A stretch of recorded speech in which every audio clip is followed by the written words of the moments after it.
네, 여러분 안녕하십니까. 중앙선거방송토론위원회가 주관하는 제17대 대통령 선거 후보자 토론회 진행을 맡은 송지현입니다.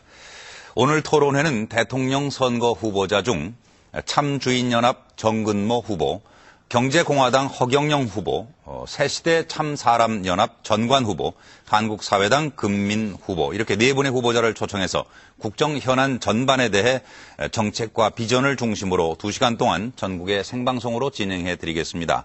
오늘 토론회가 국정 전반에 걸친 다양한 주제에 대해 네 후보의 정책과 비전을 비교 평가하는 계기가 되기를 바라면서 오늘 나오신 후보들을 좌석순으로 소개해 드리겠습니다. 기호 9번 새시대 참사람연합 전관 후보입니다. 안녕하셨습니까. 기호 8번 경제공화당 허경영 후보입니다. 안녕하셨습니까. 다음 기호 7번 참주인연합 정근모 후보입니다.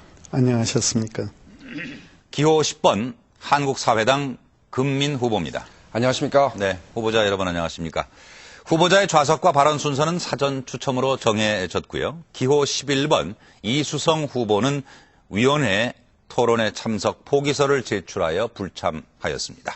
오늘 토론도 중앙선거방송 토론위원회가 정한 방식에 따라서 후보자 기조연설에 이어 사회자의 공통질문, UCC 동영상 질문, 그리고 사회자의 공통질문과 맺은말 순으로 진행하겠습니다. 오늘 토론회도 정해진 시간으로 인해서 발언 시간은 엄격히 제한하겠습니다. 발언 시간을 초과하시면 사회자가 발언을 먼저 제지하고 5초 후에는 마이크가 자동적으로 꺼집니다. 토론에 앞서 후보 여러분께 당부의 말씀을 드리겠습니다. 오늘 토론회는 후보들께서 국정 현안에 대한 정책과 비전 그리고 공약을 국민들께 알리고 평가받는 귀중한 시간입니다. 후보들께서는 제시된 토론 주제의 범위 안에서 자신의 정책과 공약을 중심으로 토론해 주시기 바랍니다. 특히 상대 후보에 대한 인신공격이나 비방에 이르는 발언은 절대 삼가해 주시기 바랍니다. 토론 주제를 벗어나거나 위법에 이르는 발언이 있을 때에는 발언 후 또는 발언 도중에라도 중지 요구토록 하겠습니다. 그러면 후보 여러분의 기조연설로 오늘 토론회를 시작합니다. 시간은 1분 30초고요. 전관 후보부터 기조연설 해주십시오. 나라가 위기에 처했을 때마다 난세구국의 의병이 되어 이 나라를 지켜온 위대한 전통에 행동하는 국민 여러분 안녕하십니까. 기호 9번 전관입니다. 저는 사관학교를 졸업 후 국민의 생명과 재산을 지키는 군인으로 살아왔습니다. 제가 출마한 이유는 흐트러지고 삐뚤어진 대한민국을 국민 여러분과 함께 바로 하고 살만 나는 세상, 부강하고 아름다운 나라, 나아가 정신문화문명의 중심국가로 거듭 태어나게 하기 위함입니다.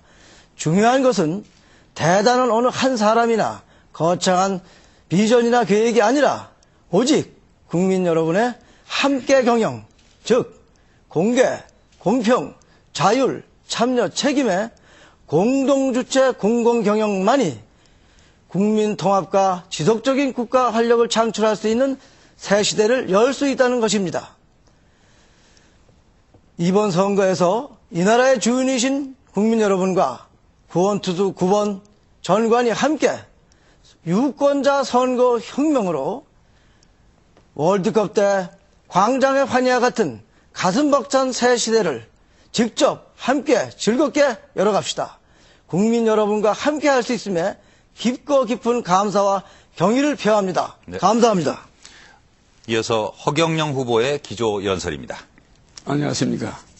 국민 여러분, 이렇게 부재자 투표가 지난 이후에 이렇게 TV 토론을 하게 되어서 다행입니다만은 여러 가지를 참 유감스럽게 생각합니다.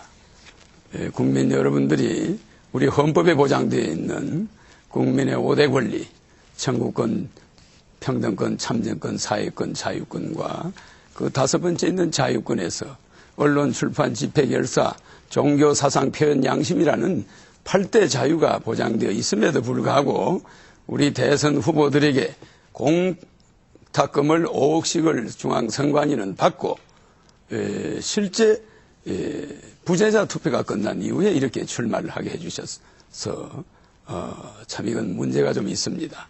그러나 저는 박정희 대통령의 정책 보좌역을 하면서 새마을운동과 반도체 산업 방통대를 만들고 우리나라 경제가 68불에서 17,000불이 되게 하는데 기여한 장본인입니다. 그러나 지금은 세계 경제가 이렇게 어려운데 우리나라 경제가 11위가 되었는데도 우리 국민의 생활은 세계 151위에 머물고 있습니다.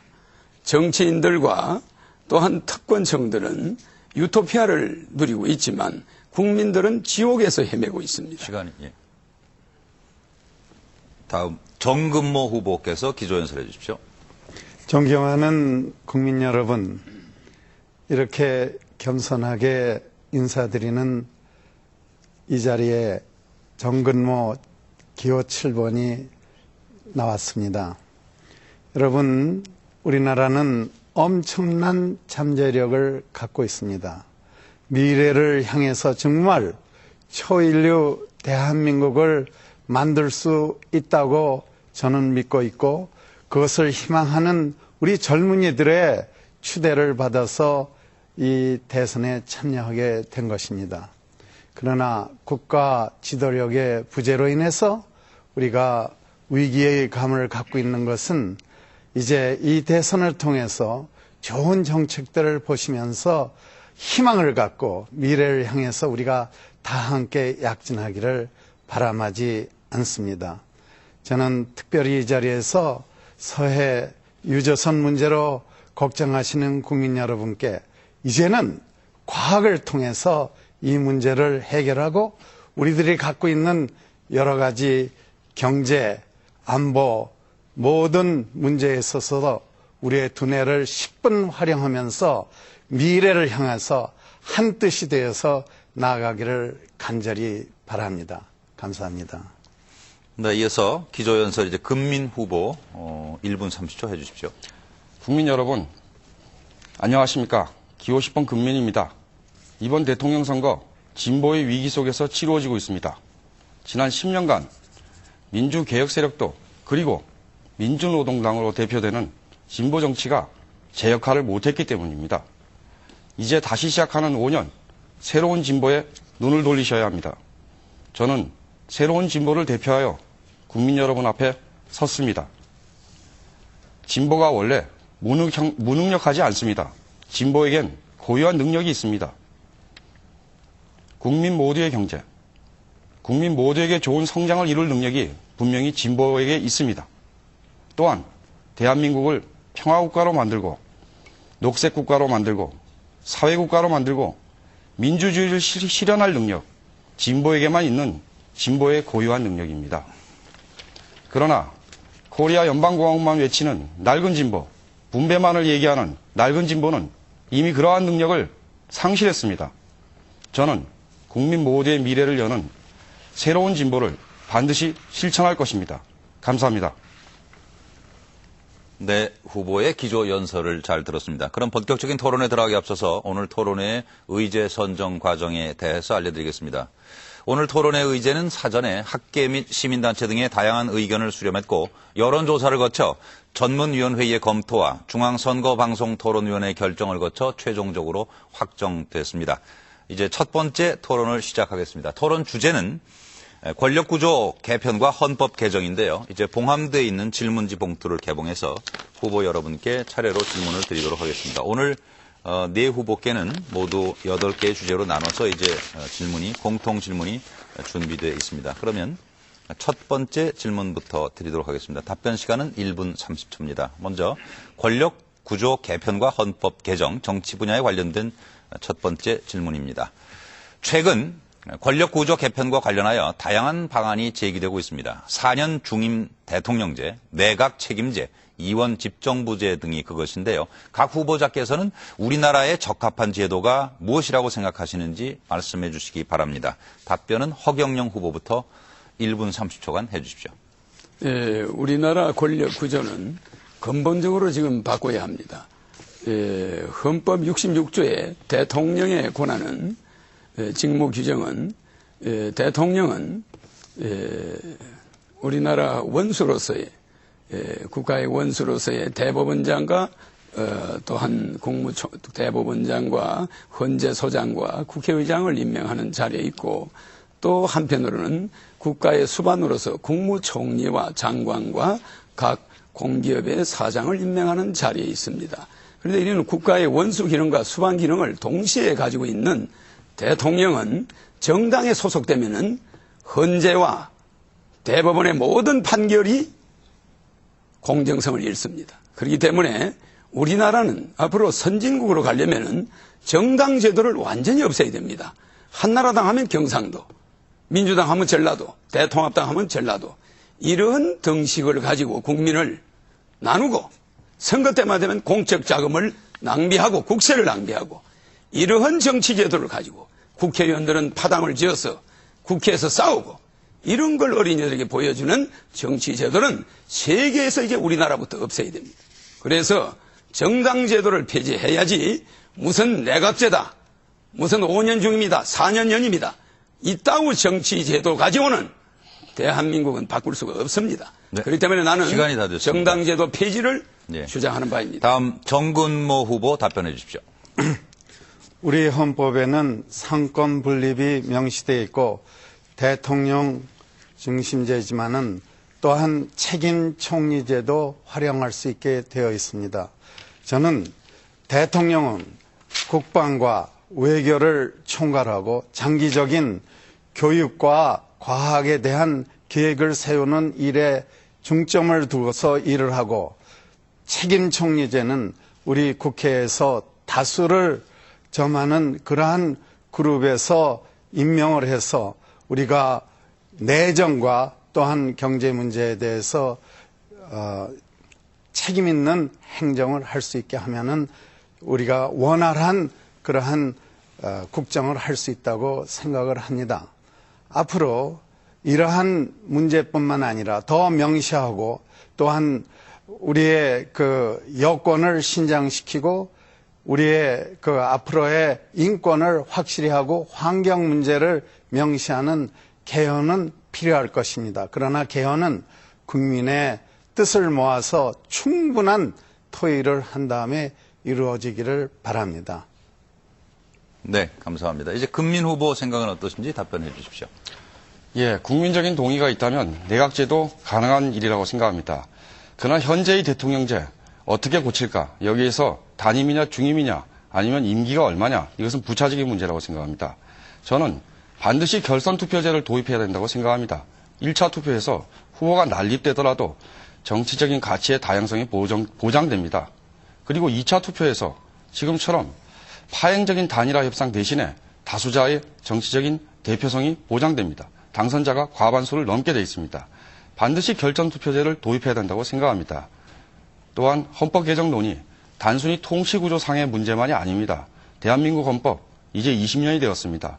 미래지향적으로 고쳐야 됩니다. 특히 저는 헌법 제3조 영토조항 수정을 요구합니다. 또한 헌법 34조 1항과 2항을 고쳐서 국민의 사회적 기본권이 더욱더 적극적으로 형성되는 그러한 국가의 의무를 지는 사회국가가 되어야 된다고 생각합니다. 그 이후에 헌법 11조, 헌법 60조 등등 여러 가지 많은 개정이 필요한 부분이 있다고 생각합니다. 통치구조를 개편하기 전에 헌법 전체가 어떤 방향으로 발전해야 되는가 여기에 대한 많은 논의가 있어야 할 것이라고 생각합니다. 네, 감사합니다. 이제 전관 후보 답변하실 차례입니다. 우리나라 형편상 당분간은 대통령 4년제로 중임 연임 쪽이 현실적이라고 봅니다. 그러나 본질적으로는 제도상의 문제가 아니고 마음자리의 문제라고 생각합니다. 우리나라 사람은 어떤 자리를 권력과 돈으로 인식합니다. 그러나 그 자리를 부모가 자식을 돌보는 마음으로 있다면 제도가 문제가 아닐 것입니다. 모든 문제가 우리 사회의 가치관, 수단과 목적이 전도된 가치관, 여기에서 발생됐기 때문에 우리 사회가 어떻게 빨리 가치관의 우선순위를 정립하느냐 하는 게 급선무라고 봅니다. 이상입니다. 네, 말씀 잘 들었습니다. 오늘 제1 주제인 정치 분야와 관련된 이제 두 번째 질문을 드리도록 하겠습니다. 이번 질문에 대한 답변은 정근모 후보부터 준비해 주시고요. 시간은 1분입니다. 질문 드리겠습니다. 지방자치제도는 민주주의의 근간입니다. 그러나 우리나라는 1991년 지방자치제도가 부활되었으나 지방분권, 재정자립 등 아직 많은 부분에서 부족합니다. 각 후보자께서는 지방자치 활성화를 위해 어떠한 대안을 가지고 계십니까? 하는 질문입니다. 답변해 주십시오. 그동안 지방자치제는 많은 발전을 했습니다. 그런데 제가 생각하기에는 각 지방마다 자기의 특성을 발전시키고 특별히 교육제도와 연결되는 지방자치제를 하여야 하는 것이 옳다고 생각을 합니다. 그래서 지금보다 더 밀접한 교육제도와 함께 교육자치와 함께 지방자치제를 발전시키고 각 지방마다 산업의 특성화 또한 그 지역의 전통을 살리는 그러한 방향으로 나아갈 수 있도록 더욱 지방자치제를 강화하는 것이 옳다고 생각합니다. 네, 알겠습니다. 지방자치 활성화에 대한 어떤 대안을 갖고 계신지 하는 질문에 대해서 이제 다음 금민 후보 답변해 주십시오. 시간은 1분입니다. 저는 두 가지 방향에서 지방 분권 시대를 열어야 된다고 봅니다. 첫 번째는 현재의 지방자치제에 더욱 많은 주민 참여적 지방자치로 발전해야 된다고 봅니다. 두 번째는 지역 간 격차, 여전히 심한 나라입니다. 예컨대 연방제 국가인 독일 헌법에는 지역 간 등질성 조항이 있습니다. 이런 것을 헌법에 도입하는 것도 생각해 봄직한 일이라고 봅니다. 지역 간 격차를 해소할 수 있는 방식으로 지역 균형 발전, 지역 등권 시대가 열려야 된다고 봅니다. 두 가지 방향에서 지역 발전을 꾀해야 된다고 봅니다. 그래야만 현재처럼 전시행정 위주 그리고 건설업자만 배불려주는 개발 이런 것들이 지향될 수 있다고 봅니다. 네, 이어서 전관 후보 답변해 주십시오. 저는 군에 있을 때 합참전략본부에서 대략 10년쯤 근무했습니다. 그때 대통령의 지시로 통일 후에 한국의 그림을 그리게 된 적이 있었습니다. 그때 제가 크게 느낀 것이 국가 전체 차원에서 토탈 픽처죠. 전체 그림이 없다는 것입니다.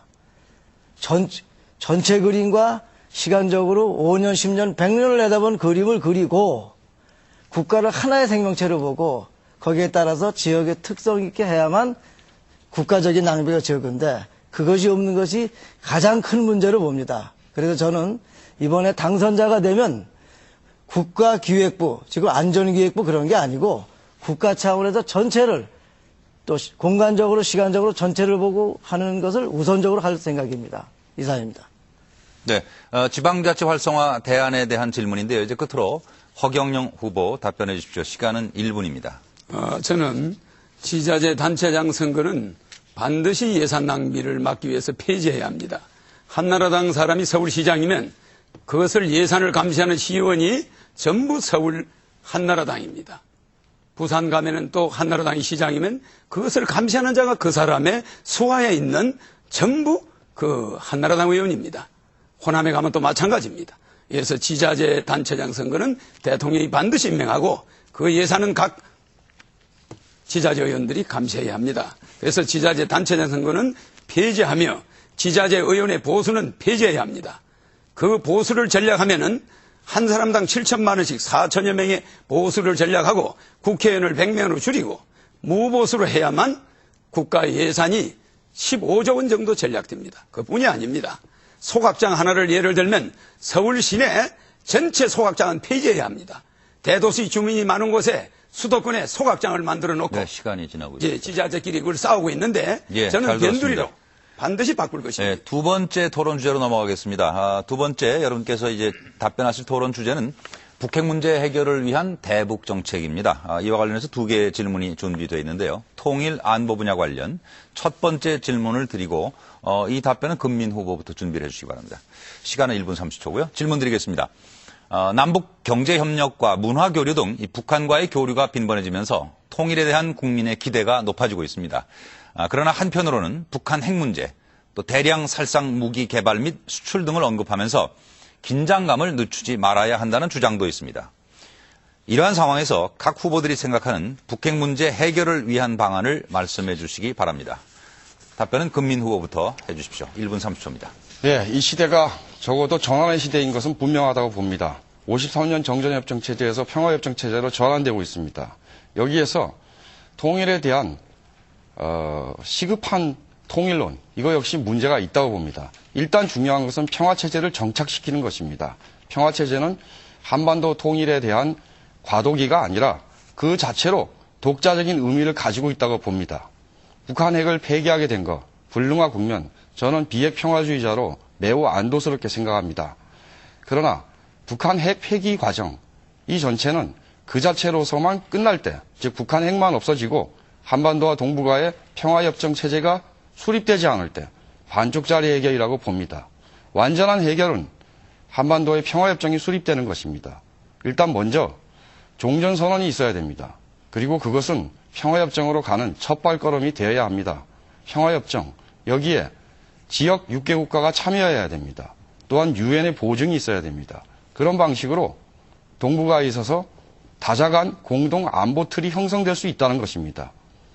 그럴 때 한반도가 동북아에서 평화 국가로서 가장 많은 일을 할 수 있는 그런 상태가 된다고 저는 생각합니다. 일단 평화체제 만들기, 평화국가 만들기가 중요하다고 봅니다. 그래야 통일의 여건이 수립됩니다. 이상입니다. 예, 이어서 전관 후보 답변해 주십시오. 시간은 역시 1분 30초입니다.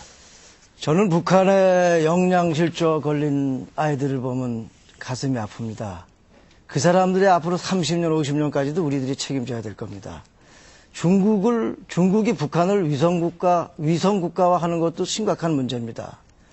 북한이 대남 적화 통일을 포기하지 않은 것도 심각한 문제입니다. 그런데 북한과 남한은 하나의 생명체입니다.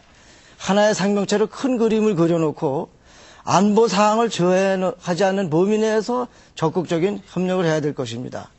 예를 들면 북핵 문제는 육자 회담 범위 내에서 조정하되 상황을 우리가 좀 유리한 쪽으로 만들어가고 동독서독이 통일했듯이 밑에 점검한다. 트러스트 앤 벗이라는 그런 원칙을 가지고 북한을 형제로 맞지만 점검하면서 물자도 보내고 협력을 한다.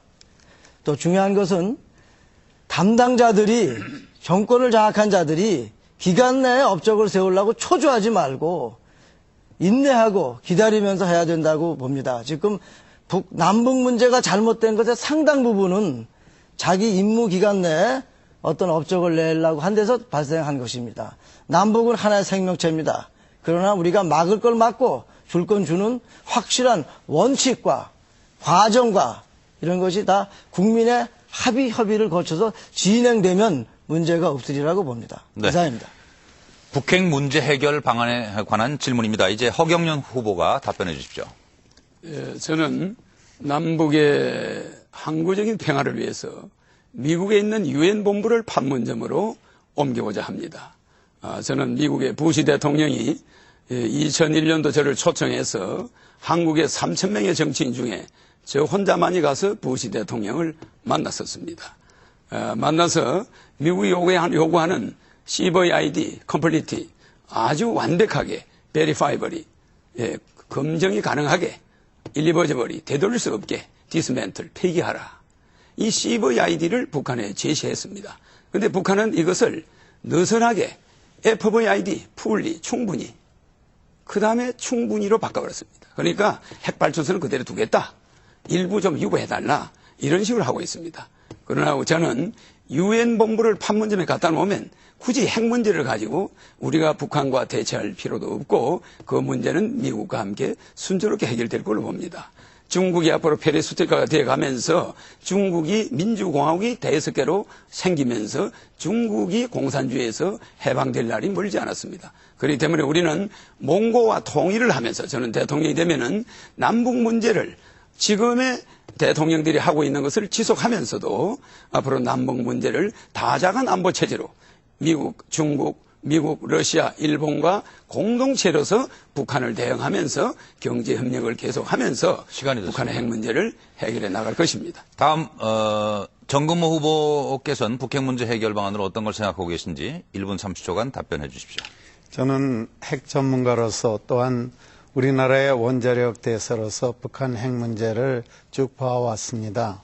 그리고 국제원자력기구 의장으로서도 이 핵 문제는 국제적인 문제이기 때문에 우리가 육자회담을 통해서 단기적으로는 진전을 해야 된다고 생각을 합니다. 그런데 북한 핵 문제가 연결된 것은 사실은 국방안보의 문제입니다. 그래서 장기적인 평화체제를 위해서 동북아시아 조약기구를 만들어야 되겠다. 즉 아세아 태평양 조약기구, 유럽의 평화를 지킨 나토, 북대서양 조약기구와 마찬가지로 이 지역의 지역 안보 체제를 만드는 것이 장기적으로 우리가 할 일이다. 제가 대통령이 되면은 그것을 추진하겠습니다. 그리고 북한에 관해서는 인도적인 지원은 계속하지만은 그러나 그 앞으로의 경제적이고 또한 우리가 서로 왕래할 수 있는 자유스러운 체제를 위해서 계속적으로 노력은 해서 우리 한반도의 평화가 계속적으로 발전될 수 있기를 위해서 노력을 하겠습니다. 네, 말씀 잘 들었습니다. 이어지는 질문 역시 북핵 문제 해결을 위한 대북정책 통일 안보 분야 관련 두 번째 질문이 되겠습니다. 이번 질문에는 답변 시간이 1분이고요. 전관 후보부터 준비해 주십시오. 질문 드리겠습니다. 지난 10월 초 북한에서 남북 정상회담이 있었습니다. 여기서 남북 관계 발전과 평화 번영을 위한 선언을 했고 이 선언문에는 전문과 10개 항의 합의사항이 담겨져 있습니다. 그런데 합의사항의 대부분은 다음 정부 이후에도 계속 진행되어야 할 내용들이 많습니다. 다음 정권에서 남북 정상회담 합의사항 승계에 대해 어떠한 입장을 가져야 하는지 말씀해 주시기 바랍니다. 네, 전관 후보부터 답변해 주십시오. 저는 합참 근무가 많다 보니까 국가를 전체적으로 보는 관점에서 생활을 해왔습니다. 그러면 이번 정부가 했다 하더라도 국가 전체 차원에서 잘못된 게 있으면, 부족한 게 있으면 그것은 반드시 검토하고 지나가야 됩니다. 무조건 승계라는 건 있을 수 없고 국가 장기적인 차원에서 봤을 때 해로우냐 이로우냐를 보고 판단할 문제지 지금 이렇다 저렇다 할 문제는 아닌 걸로 판단됩니다. 이상입니다. 네, 주어진 시간이 남았는데 더 하실 말씀 없으신 거죠? 예, 더 없습니다. 그러면 남북 정상회담 합의사항 승계 문제에 관해서 허경영 후보가 이제 답변하실 차례입니다. 대통령이 북한과 약속한 것은 제가 대통령이 되더라도 그것은 국가와 국가 간의 신뢰 문제입니다. 북한은 1991년 우리와 동시에 유엔에 가입한 엄연한 국가입니다. 아까 우리 건민 후보님께서 말씀하신 대로 우리 헌법 3조에 있는 그 국토의 면적 문제, 그 표시 문제가 사실은 문제가 있습니다. 그렇기 때문에 북한을 엄연한 국가로 인정하면서 우리가 통일 안보 정책을 펴야 합니다. 그렇기 때문에 대통령이 북한 김정일 위원장과 약속한 것은 누가 대통령이 됐든 간에 그 약속은 지키는 것이 국가 간의 신뢰입니다. 그것은 계속 저는 그대로 할 것이며 다만 우리가 너무나 경제적으로 어렵습니다. 우리나라 근로자가 1,500만 명인데 900만 명이 월 100만 원 미만의 급료를 받고 있습니다. 그렇기 때문에 우리의 경제가 이렇게 어렵고 실업자가 1,000만 명이 있다 보니까 시간을 북한에 지원하는 지켜주십시오. 문제를 다 지났습니다. 네. 미리 유념하셔서 시간 전에 좀 말씀을 끝내시면 더 좋으실 것 같고요. 이제 정근모 후보께서 답변하실 차례입니다. 후임 대통령은 전임 대통령이 약속한 데에 대해서 따라야 되는 그러한 책임감은 있습니다. 그러나 북한과의 관계에 있어서는 우리가 상호 호혜적인 그러한 주의를 생각을 해야 됩니다. 특별히 우리가 요청하는 것은 북한 정권이 우리 한반도의 평화 체제를 존중하면서 북한 국민들에게 정말로 어려운 북한 국민들에게 혜택이 갈 수 있는 그러한 경제 협력을 하게 될 때 우리가 협력을 해야 된다고 저는 믿고 있습니다. 여러분, 앞으로 이 한반도가 서로가 평화스럽게 살 수 있는 그러한 한반도가 되기 위해서 같이 노력을 하여야 하겠습니다. 네, 네 분 말씀 잘 들었습니다. 이제 지금 여러분께서는 중앙선거방송 토론위원회가 주관하고 있는 제17대 대통령 선거 후보자 토론회를 시청하고 계신데요. 오늘 네 분의 후보를 모시고 토론을 진행하고 있습니다. 이제 세 번째 토론 주제로 넘어가겠습니다. 금민 후보 답변하지 않으셨죠? 예, 답변하겠습니다. 예. 편안히 준비되셨습니까? 예. 답변 1분간 해주십시오. 예, 저는 10월 4일 정상선언을 6.15 선언보다 더 높이 평가합니다. 그 이유는 6.15 선언이 민족 통일 담론 중심이라면 10월 4일 선언은 평화 번영 중심이기 때문입니다. 아울러 10월 4일 선언이 실현되기 위해서는 민족 통일 패러다임에서 국가 대 국가 평화 번영 패러다임으로 조속히 전환해야 된다고 생각합니다. 그럴 경우에만 한반도 평화 경제도 수립될 수 있고 남북의 경제적인 번영도 가능할 것이라고 생각합니다. 10월 4일 선언, 2007년에 있었던 정치적 사건 중에서 가장 의미 있는 일이라고 저는 생각합니다. 제가 대통령이 된다면 반드시 한반도 평화 경제를 위해서 10월 4일 선언의 정신을 이어갈 것입니다. 감사합니다. 네, 말씀 잘 들었습니다. 이제 세 번째 토론 주제로 넘어가도록 하겠습니다. 사회 기강 확립과 부정부패 문제인데요. 답변 시간은 첫 질문에 1분 30초 허경영 후보부터 준비해 주시고요. 질문 드리겠습니다. 최근 국제투명성 기구가 발표한 부패 인식지수에 따르면 우리나라 공공부문의 투명성 정도가 OECD 30개 나라 중에 25위로 매우 낮은 수준에 머무르고 있습니다. 각 후보께서는 이 부패 문제와 관련하여 별도 전담 기구를 만들거나 내부 통제 시스템을 구축하는 등 다양한 공약들을 제시하고 있는데요. 구상하고 계신 사회 투명성 제고 방안을 말씀해 주십시오. 하는 질문입니다. 허경영 후보부터 1분 30초 답변해 주십시오. 네. 저는 사회기강 확립을 위해서 먼저 정치권이 변해야 된다고 생각합니다. 모든 우리가 불문법 국가가 아니고 성문법 국가지만은 너무 국민들에게 모든 책임을 돌리는 것은 문제가 있습니다. 사회기강 확립은 먼저 윗물이 맑아야 됩니다. 그러기 위해서 예산 집행 비율을 100%로 해야만 내년에 그 예산을 100% 타는 이런 예산 집행 비율 제도를 없앨 것입니다. 예산을 아끼면은 예산을 80%만 쓰면은 20%가 그 다음에 삭감이 돼버립니다. 이러니까 공무원들은 어떻게 해서든 예산을 완벽하게 다 써야 된다. 이런 개념으로 일을 하고 있어요. 그래서 저는 대통령이 이번에 되면은 물론 당선되겠습니다만은 대통령이 되면은 예산 집행 비율을 적게 쓸수록 예산을 더 넉넉하게 줄 것입니다. 만약에 예산을 꼭 준 예산을 100% 다 달성해서 쓰는 공무원이 있다면은 이것은 철저히 수사를 할 것입니다. 왜냐하면은 우리나라 보도부록은 1년에 한 번씩 교체하는데 유럽과 일본은 30년 의무적으로 쓰게 되어 있습니다. 그래서 1년에 없어지는 예산, 정치인들이 낭비하는 예산, 이것이 160조입니다. 우리나라 예산이 320조입니다. 그래서 나는 이걸 전략해서 60세 이상 노인들에게 매월 70만 원씩 줄 것입니다. 결혼하는 사람들은 5천만 원씩 남녀 1억을 줄 것입니다. 출산하는 사람은 3천만 원씩 줄 것입니다. 평생 한 사람당 15억을 돌려줄 것입니다. 네, 시간이 국가 예산을 전략해서 허 후보님 반드시 시간이 부족하신데 일단 시간이 경과했음을 이해해 주시고요. 다음 정근모 후보 답변하실 차례입니다. 시간 1분 30초입니다.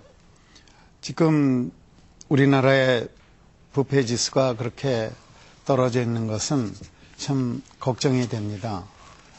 우리가 최근에 국제기관에서 평가를 해본 것은 과학기술 분야에서는 전 세계에서 7제라고 그렇게 얘기를 하고 있습니다. 그런데 이러한 도덕성 문제에 있어서 문제가 있다는 것은 우리가 바로잡아야 됩니다. 정말 윗물이 맑아야 아랫물이 맑다.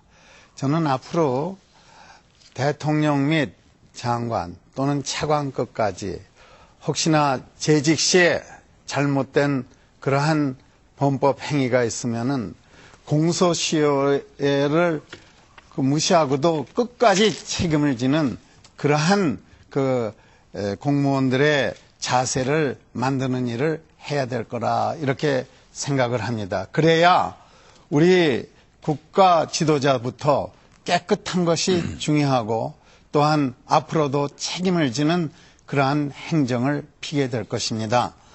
여러분, 중요한 것은 이러한 깨끗하고 정직한 것은 우리 안창호 선생님 말씀대로 꿈에도 거짓말을 말라는 그 말씀대로 우리가 어려서부터 우리 자식들을 잘 가르쳐야 될 줄 믿습니다. 네. 다음 금민 후보 답변해 주십시오. 예, 두 가지 문제에서 대책을 마련해야 될 것 같습니다. 첫 번째, 공직자 부패 문제입니다. 현재 공직자 부패 수사처 신설에 관한 안이 있습니다. 기소권 또한 수사권까지 갖는 그런 기구가 반드시 필요하다고 봅니다. 두 번째, 예산 낭비를 막기 위해서 납세자 소송제를 도입할 필요가 있다고 봅니다. 또한 모든 종류의 회의를 공개하는 원칙 반드시 지켜져야 될 것 같습니다. 그러나 공직자 부패를 막는 일, 그것만으로 사회 전체의 부패 지수가 좋아질 것 같지는 않습니다. 기업 비리 문제가 있습니다. 그래서 저는 연기금의 사회 책임 투자를 주장합니다. 국민의 돈인 연기금을 가지고 국가 경제에 비중 있는 대기업들의 주식을 사들입니다. 그래서 기업이 책임 경영을 하고 투명 경영을 할 수 있도록 강제한다는 얘기입니다. 1% 안 되는 지분을 가지고 세계 굴지에 대기업을 움직이다 보면 당연히 비리가 생기는 거 아니겠습니까? 또 하나, 현재의 주식회사법을 개정할 필요가 있습니다. 감사회를 신설하고 감사의 권한을 강화해서 투명 경영을 강제할 필요가 있습니다. 이렇게 기업 비리 없는 나라를 만들고 또 한편 공직자 부패에 대해서 특별기관을 두어서 감시토록 한다 그러면은 사회 전체는 맑은 사회가 될 거라고 봅니다. 투명하고 맑은 사회 반드시 만들 수 있다고 생각합니다. 이상입니다. 네. 사회 투명성 제고 방안으로 어떤 것을 생각하고 계시는지 하는 질문. 이제 끝으로 전관 후보 1분 30초간 답변해 주십시오.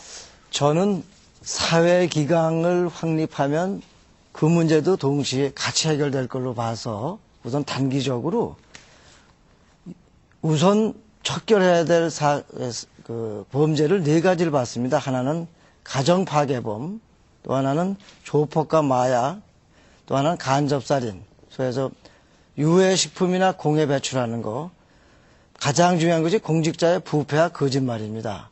이런 사람들은 상습범과 과실범을 구별해서 1년 이내에 3심을 끝내고 형을 집행해야 될 것입니다.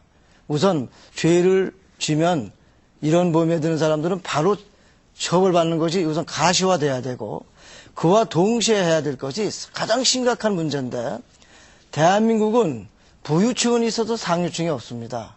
대한민국은 특권층은 있어도 지도층이 없습니다. 다시 말씀드리면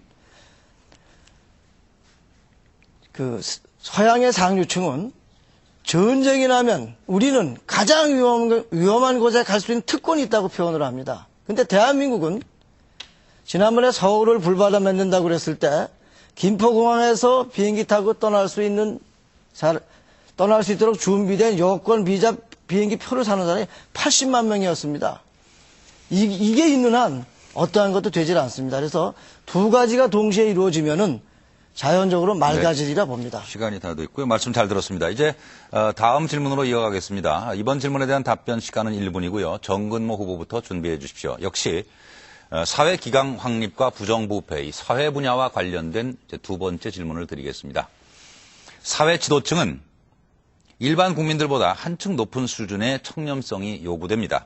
그럼에도 최근 한 여론조사 결과를 보면 많은 국민들은 이 사회 지도층이 일반 국민에 비해 더 부패하다는 생각을 가지고 있다고 생각하는 것 같습니다.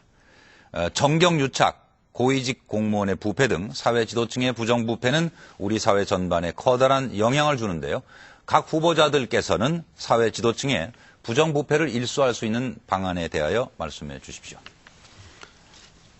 정말 유전무죄, 무전유죄라는 그런 생각이 나오도록 이렇게 사회 지도자들의 그 잘못을 호도되는 그러한 경우가 있었으면 참으로 유감스러운 일입니다.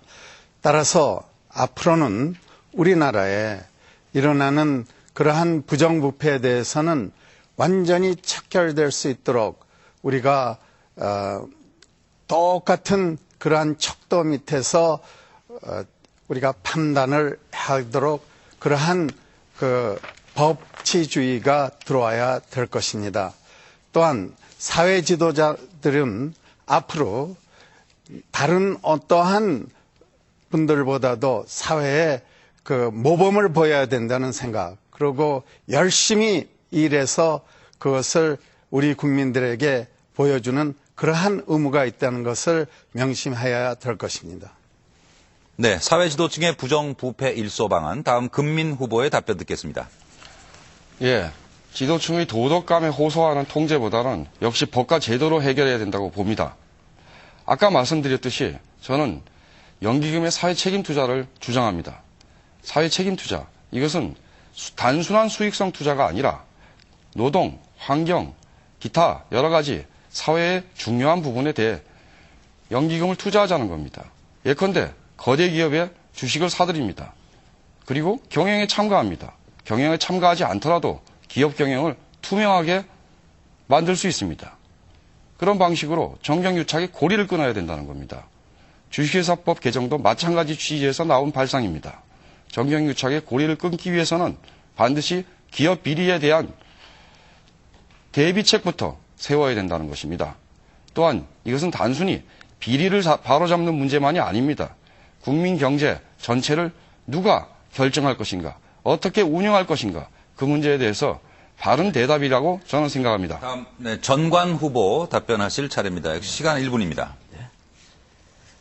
지금 발생된 문제점들이 우리나라가 인간이 추구해야 될 목적과 수단이 뒤집어진 데서 나왔습니다. 진선미 성하는 것, 성은 그 절대적 헌신하는 사람들에게 붙여지는 말이죠. 그런데 수단이 돈과 권력과 명예 같은 것인데 우리는 이 거꾸로 됐어요. 그러니까 수단과 목적이 거꾸로 된 사회에서 뭐가 제대로 되겠습니까? 그래서 제가 이번에 유권자 선거혁명이라고 하는 이유는 이 세상의 주체는 국민이지 소위 말해서 소위 지도층이라고 하는 엉터리가 아니고, 두 번째 가치관이 바뀌기 전에는 아무것도 되지 않는다. 그래서 선거혁명이라고 했습니다. 그러니까 지금 수단과 목적이 뒤집어진 사회를 그 제자리에 갖다 놓을 때, 그래서 아까 말씀드린 대로 성스럽다는 것이 뭐냐, 절대적인 조건 없는 헌신하는 집단이 가장 존경받는 사회로 만들어야 됩니다. 네, 다음 이제 허경영 후보는 사회 지도층의 부정부패 일소 방안으로 어떤 걸 생각하고 계시는지 1분간 답변해 주십시오. 도산 안창호 선생께서 진리는 사람의 눈에 보이지 않아도 없어지지 아니하며 정의는 따르는 자가 없어도 항상 이기나니 죽더라도 거짓되지 말라, 그런 말씀을 했습니다. 그러나 우리나라 공직자들이, 우리나라 일할 수 있는 사람이 2,500만 명인데 전체 인구의 50%인데 1,000만 명이 실업자입니다. 그러다 보니까 공무원들이 그 1,000만 명의 실업자의 부담을 받고 있습니다. 또한 나머지 1,500만 명 중에 900만 명이 비정규직으로 100만 원 미만의 급료를 받고 있습니다. 이러니까 36가지 또 세금 제도가 있습니다. 이러니까 공직자들이 끝없이 부정을 하지 않고는 살아남기 어려운 그런 현실이 실제 있습니다. 그래서 저는 대통령이 되면은 국민연금을 폐지하고 36가지 세금을 모두 폐지하고 양도세, 상속세 모든 세금을 폐지하면서 간접세로 바꿨습니다. 지도층들이 물건을 살 때 거기에 세금이 미리 성금을 내게 합니다. 예. 세금을 떼먹는 사람이 없게 만들죠. 이렇게 하면서 지도자들이 네. 이렇게 다음 해서 기회에 또 국민들이 말씀 이어주시고요. 예, 말씀 잘 들었습니다. 이제 여러분께서 이번에 질문을 이제 들어주실 것이 UCC 질문인데요. 국민 공모를 통한 345개의 응모자 가운데 위원회가 선정한 UCC 동영상 질문 시간입니다. 후보들께서는 질문 화면을 잘 보시고 답변해 주시기 바랍니다. 이 UCC 동영상 질문 답변은 1분 30초고요. 금민 후보부터 이제 준비를 해 주시면 되겠는데, UCC 동영상 질문 내용 같이 한번 들어보시죠. 안녕하세요. 저는 중림동에 사는 이은영입니다. 대통령 후보님들께 질문하고 싶은데요. 지금 국제결혼이 나날로 증가하고 있고 그 문제가 심각해지고 있는데 공무원들은 그 문제에 대해서 아직 나라 제도가 정비되고 있지 않다고 무책임한 반응을 보이고 있는데요. 앞으로 그 문제에 대해서 어떻게 대처하실지 질문하고 싶습니다. 네, 잘 들으셨죠? 국제 결혼에 대한 문제에 대한 어떤 대책을 가지고 계신지 금민 후보부터 답변해 주십시오. 예, 현재 한국 국적법이 양계 혈통주의를 채택하고 있는 것은 맞습니다. 그러나 국제 결혼 문제에 대해서 충분한 예비책을 갖고 있지는 않습니다. 저는 국제 결혼에 대해서 배타적이지 않아야 된다고 생각합니다. 법과 문화가 전부 바뀌어야 됩니다. 그리고 이것이 바로 대한민국의 바른 발전 방향이라고 생각합니다. 단일 혈통민족 국가에서 세계 시민 국가로 발전해야 됩니다. 그렇다면은 국제 결혼 문제라든지 또는 이주민의 기본적인 동화 정책, 또한 문화 다양성의 옹호 이런 부분에 대해서 더 많은 관심을 기울여야 될 때가 비로소 되었다고 저는 생각합니다. 아울러 이 기회에 이주 노동자 문제에 대해서도 한 말씀 더 드리고 싶습니다. 이주 노동자 굉장히 중요한 존재입니다. 그러나 그것은 한국에서 값싼 노동력을 대신해 주기 때문에 중요한 존재가 아닙니다. 더 중요한 이유는 그분들이야말로 이 사회에서 문화적인 다양성을 보장해 주시는 분들이고 또한 이 사회가 더욱 관용스럽고 포용력 있는 다원적이고 다민족적이고 다문화적인 세계 시민국가로 발전해 갈 수 있도록 하는 그런 요소라고 생각하기 때문입니다. 이상입니다. 네, 잘 들었습니다. 이제 전관 후보께서는 이 국제 결혼에 대해서는 어떤 생각을 가지고 계신지요? 제도 정비. 지구촌이라는 말이 나온 차원에서 아주 자연스러운 흐름의 일부로 봅니다. 자연스러운 흐름이 왜곡되지 않도록 제도를 뒷받침해야 될 것입니다. 이상입니다. 주어진 시간이 많이 남았는데요. 네, 더 하실 말씀이 없으시다면. 예, 더 할 말 없습니다. 예, 다음 후보 답변으로 넘어가겠습니다. 이제 허경영 후보께서는 국제 결혼이 많이 늘어나고 있는데 지금 이제 질문에서도 나왔습니다만은 제도 정비가 좀 잘 돼 있지 않다 이런 반응인데 어떻게 이 문제에 대처하실? 우리나라가 유흥 산업이 발달하면서 400만 명 정도의 여성이 결혼을 해야 될 여성들이 유흥업소에 흘러 들어갔습니다. 그러니까 시골이나 또 빈민들이나 서민들은 결혼할 신부를 구하기 어렵습니다. 이렇게 되다 보니까 아시아권에서 많은 여성들이 국제 결혼을 하고 또 중국에서도 와서 결혼을 합니다.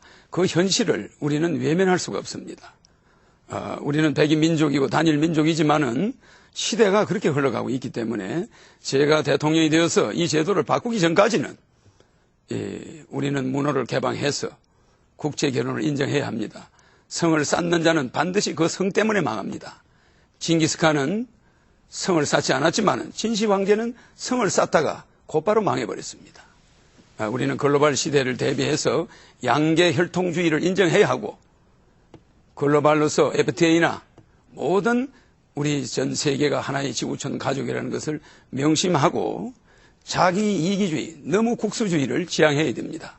미국의 에이브라함 링컨이 국민에 의한 국민을 위한이라는 말은 잘못되었습니다. Of the people, by the people, for the God. 국민에 의한 하늘을 두려워하는 그런 정치를 해야 되는데 국민에 의한 국민을 위한 미국 시민 한 사람을 구하기 위해서 한국 군인 1개 사단을 투입하는 것이 네, 시간이 미국입니다. 다 됐습니다. 이제 정근모 후보 답변해 주십시오. 1분 30초입니다. 지금 우리는 세계화 시대에 살고 있습니다. 또한 우리 국민의 700만 이상이 해외에 살고 있습니다.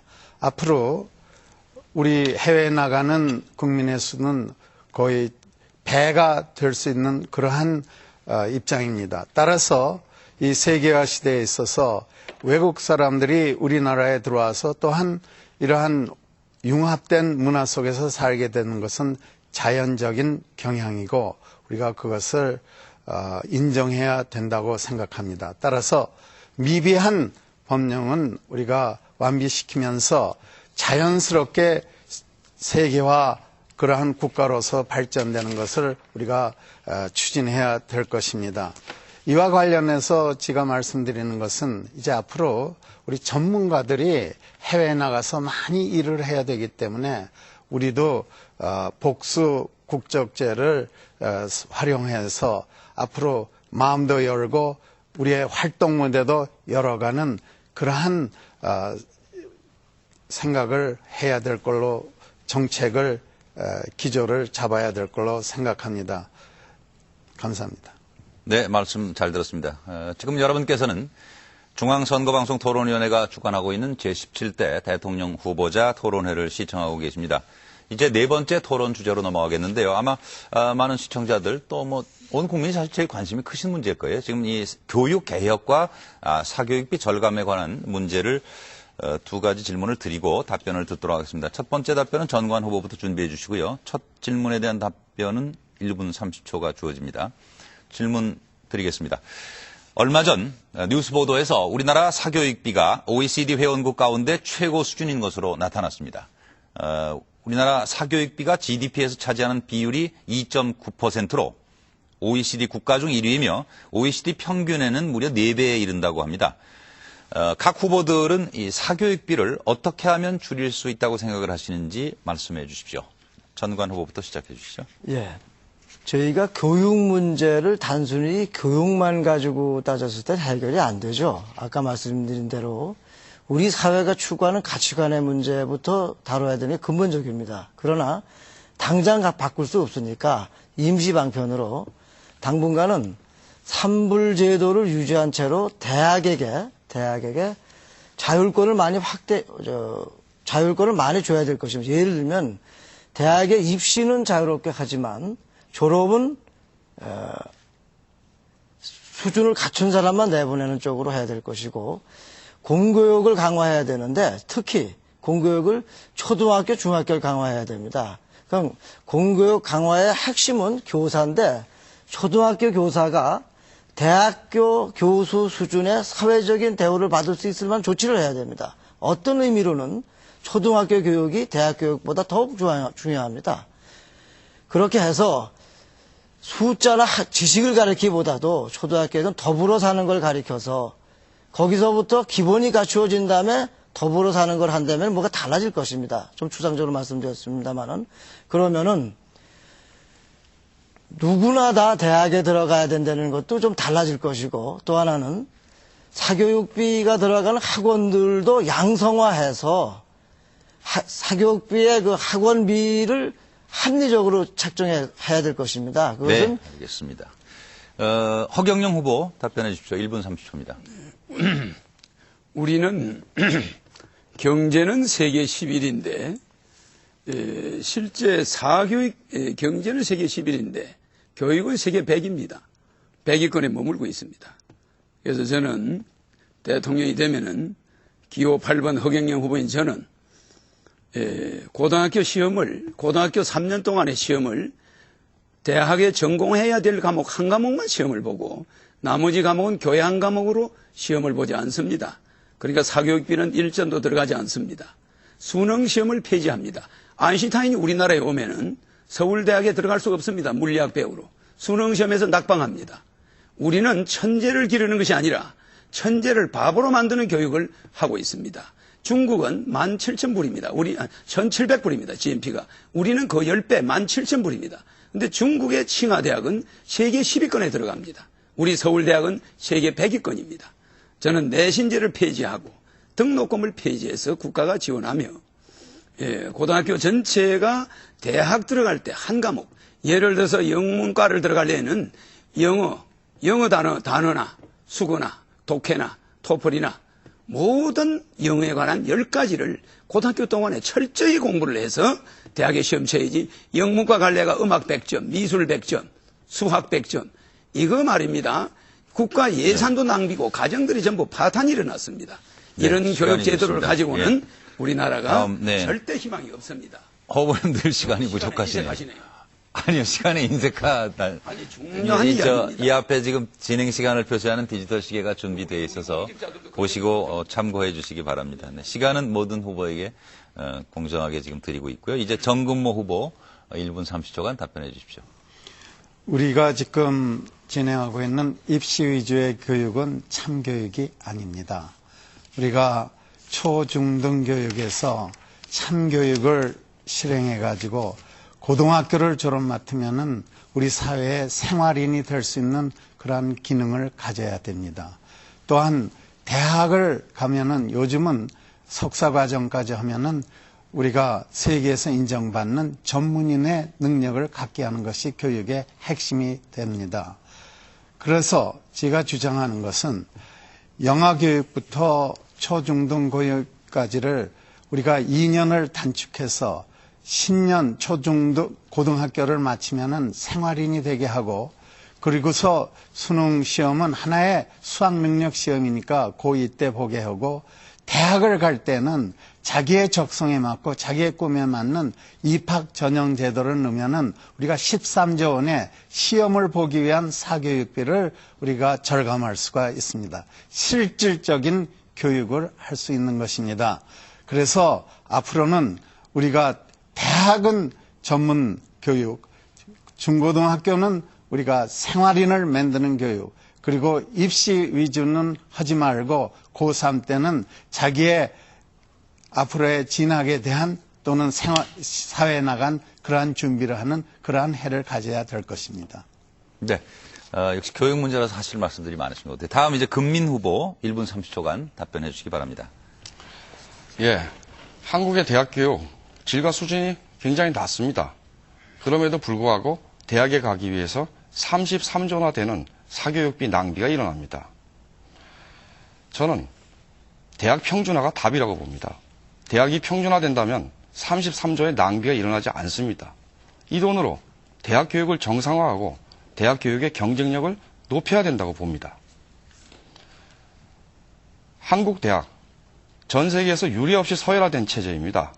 그러나 유럽의 대학, 전부 평준화 대학입니다. 그러나 유럽의 대학의 경쟁력이 혹은 교육의 질이 한국 대학보다 떨어진다는 얘기 제가 못 들어봤습니다. 대학 평준화를 통해서 33조의 사교육비를 없애는 것, 이것이 답이라고 봅니다. 또한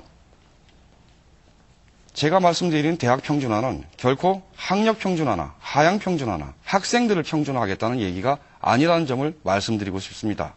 평준화된 교육제도 속에서도 인재는 양성됩니다. 인재를 양성하는 것이 학교이지 양성된 인재를 받아들이고 그저 썩히는 곳이 지금의 대학처럼 그렇게 썩히는 곳이 학교는 아닐 거라고 생각합니다. 그래서 대학 평준화에 대해서 많은 의혹들이 있는지 압니다. 그러나 그 의혹들은 근거가 없다는 것을 말씀드리고 싶습니다. 네, 말씀 잘 들었습니다. 지금 여러분께서는 중앙선거방송토론위원회가 주관하고 있는 제17대 대통령 선거 후보자 토론회를 시청하고 계십니다. 이제 다음 질문으로 넘어가는데요. 역시 이 교육개혁과 사교육비 절감 문제, 교육 분야에 대해서 네 후보들께서 하고자 하는 말씀이 많으신 것 같아요. 그래서 원래 예정은 다음 질문에 대한 답변이 1분입니다만 지금 전체 진행 시간이 좀 여유가 있어서 이 질문에 대한 답변을 1분 30초씩 하시는 걸로 그렇게 하도록 하겠습니다. 그리고 이제 이번 두 번째 질문에 대한 답변은 허경영 후보부터 준비해 주시고요. 답변은 1분 30초로 하겠습니다. 질문 드리겠습니다. 최근 교육 현장에서는 이 교사에 대한 학부모의 폭언, 폭행이나 심지어 학생이 교사를 폭행하는 등 이 교권 침해 사건이 해마다 증가하고 있는데요. 교사의 도덕적 해이와 무사 안일, 또 학부모의 교육에 대한 지나친 열의 등이 그 원인으로 지적되고 있습니다. 교권이 추락하면 학생의 학습권과 교육권도 크게 영향을 받게 됩니다. 후보자들께서는 이 교권 확립을 위해서 어떠한 방안이 있는지 말씀해 주시기 바랍니다. 허경영 후보부터 답변해 주십시오. 저는 이 교사들을 일정 기간 교사의 자격을 또다시 그 능력을 테스트한다거나 교사들에 대한 이러한 그 학생들이 교사를 또한 또 학부모들이 또 교사를 검증을 한다거나 이런 시스템에 전부 반대입니다. 그래서 교사는 어디까지나 교사로서의 임명이 되면은 우리가 범할 수 없는 서성입니다. 그렇기 때문에 교사를 평가한다. 어떠한 기관도 교사가 된 이상 그 교사를 다시 평가하는 제도는 잘못되었습니다. 대학에서 교수 평가도 마찬가지입니다. 그래서 공립대학을 저는 폐지하고 전부 사립대학화하며 우리 금민 후보가 말씀하신 대로 대학을 평준화하지만 각 과별로 특성이 있게 연세대학은 뭐가 가장 뛰어나고 서울대학은 의대가 뭐가 뛰어나고 이런 식으로 각 대학이 개성이 있어야지 대학이 1등 대학, 2등 대학, 3등 대학 이러한 국립대학이라서 지원을 많이 하고 이건 곤란합니다. 그래서 대학을 전체 사립대학화 하면서 또한 청소년들의 비행 문제와 교육 문제가 직결되어 있습니다. 청소년들이 왜 스승한테 대어들겠습니까? 15세 때부터 투표권을 주어야 합니다. 청소년들은 중학교 1학년 때부터 옛날에는 15살이면 결혼을 시켰습니다. 청소년들을 너무 어린애 취급을 해서는 안 됩니다. 15세면은 네, 충분히 대통령 후보를 알아볼 수도 있고 투표도 할 수 있어야 합니다. 네. 그래서 잘 들었습니다. 15세 때부터 역시 시간이 지나서요. 네. 만들어줘서 청소년들이 시간이 1분 30초가 지나서 이제 네, 말씀 거기까지만 듣고 정근모 후보 답변하실 차례입니다. 교권 확립 방안에 대해서 말씀해 주십시오. 교육은 근본적으로 스승과 제자의 관계에 있습니다. 우리는 지금 교육을 너무 지식을 전수하는 그러한 교육을 했기 때문에 문제가 발생된 것입니다. 그래서 저는 주장하는 것을 공교육에 내시를 하고서 또한 그 스승과 제자가 같이 체험하는 교육을 하게 되면은 이러한 문제를 해결할 수 있는 그러한 관건을 갖게 된다고 생각합니다. 그러나 중요한 것은 초등학교부터 우리가 스승과 제자의 관계를 긴밀하게 하게 되면은 이 도덕성이든지 이러한 문제에 대해서 사회윤리에 대해서 그 바탕이 이루어집니다. 인성교육은 모든 교육의 바탕이기 때문에 저는 공교육을 내실화하면서 우리가 인성교육을 강조를 하는 그러한 과정을 가져야 됩니다. 대학교도 기초교육에 있어서는 우리가 착실하게 그 인성교육을 해야 됩니다. 그래서 전문가가 지켜야 될 기본적인 품성이 뭔지를 우리가 가르쳐줘야 되는 것입니다. 이러한 의미에서 저는 이 문제는 교육 기본에 있다고 생각을 합니다. 네. 감사합니다. 교권 확립 방안에 대해서 금민 후보는 어떤 생각을 가지고 계신지요? 예. 학원에서 배운 것을 학교에서 복습만하는 구조에서 교권이 확립되기를 기대하는 것 자체가 넌센스라고 저는 생각합니다. 아까 말씀드린 것처럼 사교육비 없는 나라를 만들기 위해서 필요한 것은 대학 평준화입니다. 그러나 또 다른 한편에서 현재 교권이 그러면 그런 제도 문제만으로 확립되지 않은 것이냐, 이 문제에 대해서 다시 한번 생각해 볼 필요가 있는 것 같습니다. 교육의 질과 내용 문제입니다. 즉 지금 현재 교과 과정이 전부 지식 전달형으로 되어 있다는 것입니다. 학생의 창의력을 끌어낼 수 있는 교과 과정으로 바꿔야 됩니다. 토론 문화를 정착시키고 학생들을 장래의 성숙한 정치적 시민으로 양성할 수 있는 그러한 교육이 될 때 교권이 추락할 염려가 없습니다. 그러나 선생님, 학교의 선생님이 단순한 지식의 전달자로서만 학생들한테 인식될 때 그 선생님은 때로는 학원 선생님보다 무능한 선생님일 수도 있고 잘 모르는 선생님으로 학생들한테 비춰질 수도 있습니다. 현재의 제도뿐만 아니라 교과 과정까지 전면적으로 개편한다 그러면은 교권 실추를 염려할 필요도 없는 나라가 될 거라고 저는 생각합니다. 이상입니다. 네. 이제 끝으로 전관 후보가 답변하실 차례인데요. 시간은 1분 30초 드리겠습니다. 교권 확립 문제를 그 부분만 봐가지고는 해결이 안 되죠. 제가 똑같은 말만 반복드려서 죄송한데 우리 사회에는 우리가 추구해야 될 목적, 가치와 우리가 수단으로 써야 될 돈, 권력, 기타 등등이 뒤집어졌죠. 전도됐다고 할 수 있겠죠. 그것이 제자리에 들어가면 교권 문제도 저절로 해결이 됩니다. 나머지 문제도 저절로 해결이 되죠. 그 근본적인 것이 해결되지 않고는 아무것도 해결이 안 됩니다. 결국은 교육제도를 아무리 바꿔봤자 결국은 국민의 국가 자원만 낭비하는 꼴이 되는데 이거를 제가 이렇게 힘들게 말씀드리는 이유는 저희가 왜 이번에 유권자 혁명이라고 했느냐, 두 가지가 달라져서 혁명입니다. 하나는 이 세상의 주체가 몇몇 사람들의 지도층이 아니라 국민 전체가 주체라는 거와 또 하나는 가치관의 우선순위가 바뀌어야 된다. 결코 현재처럼 돈과 권력을 추구하는 사회에서는 아무것도 제대로 될 수 있는 것은 없습니다. 그것이 제대로 제자리에 들어가면 나머지 문제도 자연스럽게 해결이 될 것입니다. 이상입니다. 네. 오늘 제17대 대통령 선거 후보자 토론회 11시에 시작해서 이제 0시가 넘어가서요. 1시간을 지금 지나고 있습니다. 5번째 이제 토론 주제 질문을 드리도록 하겠습니다.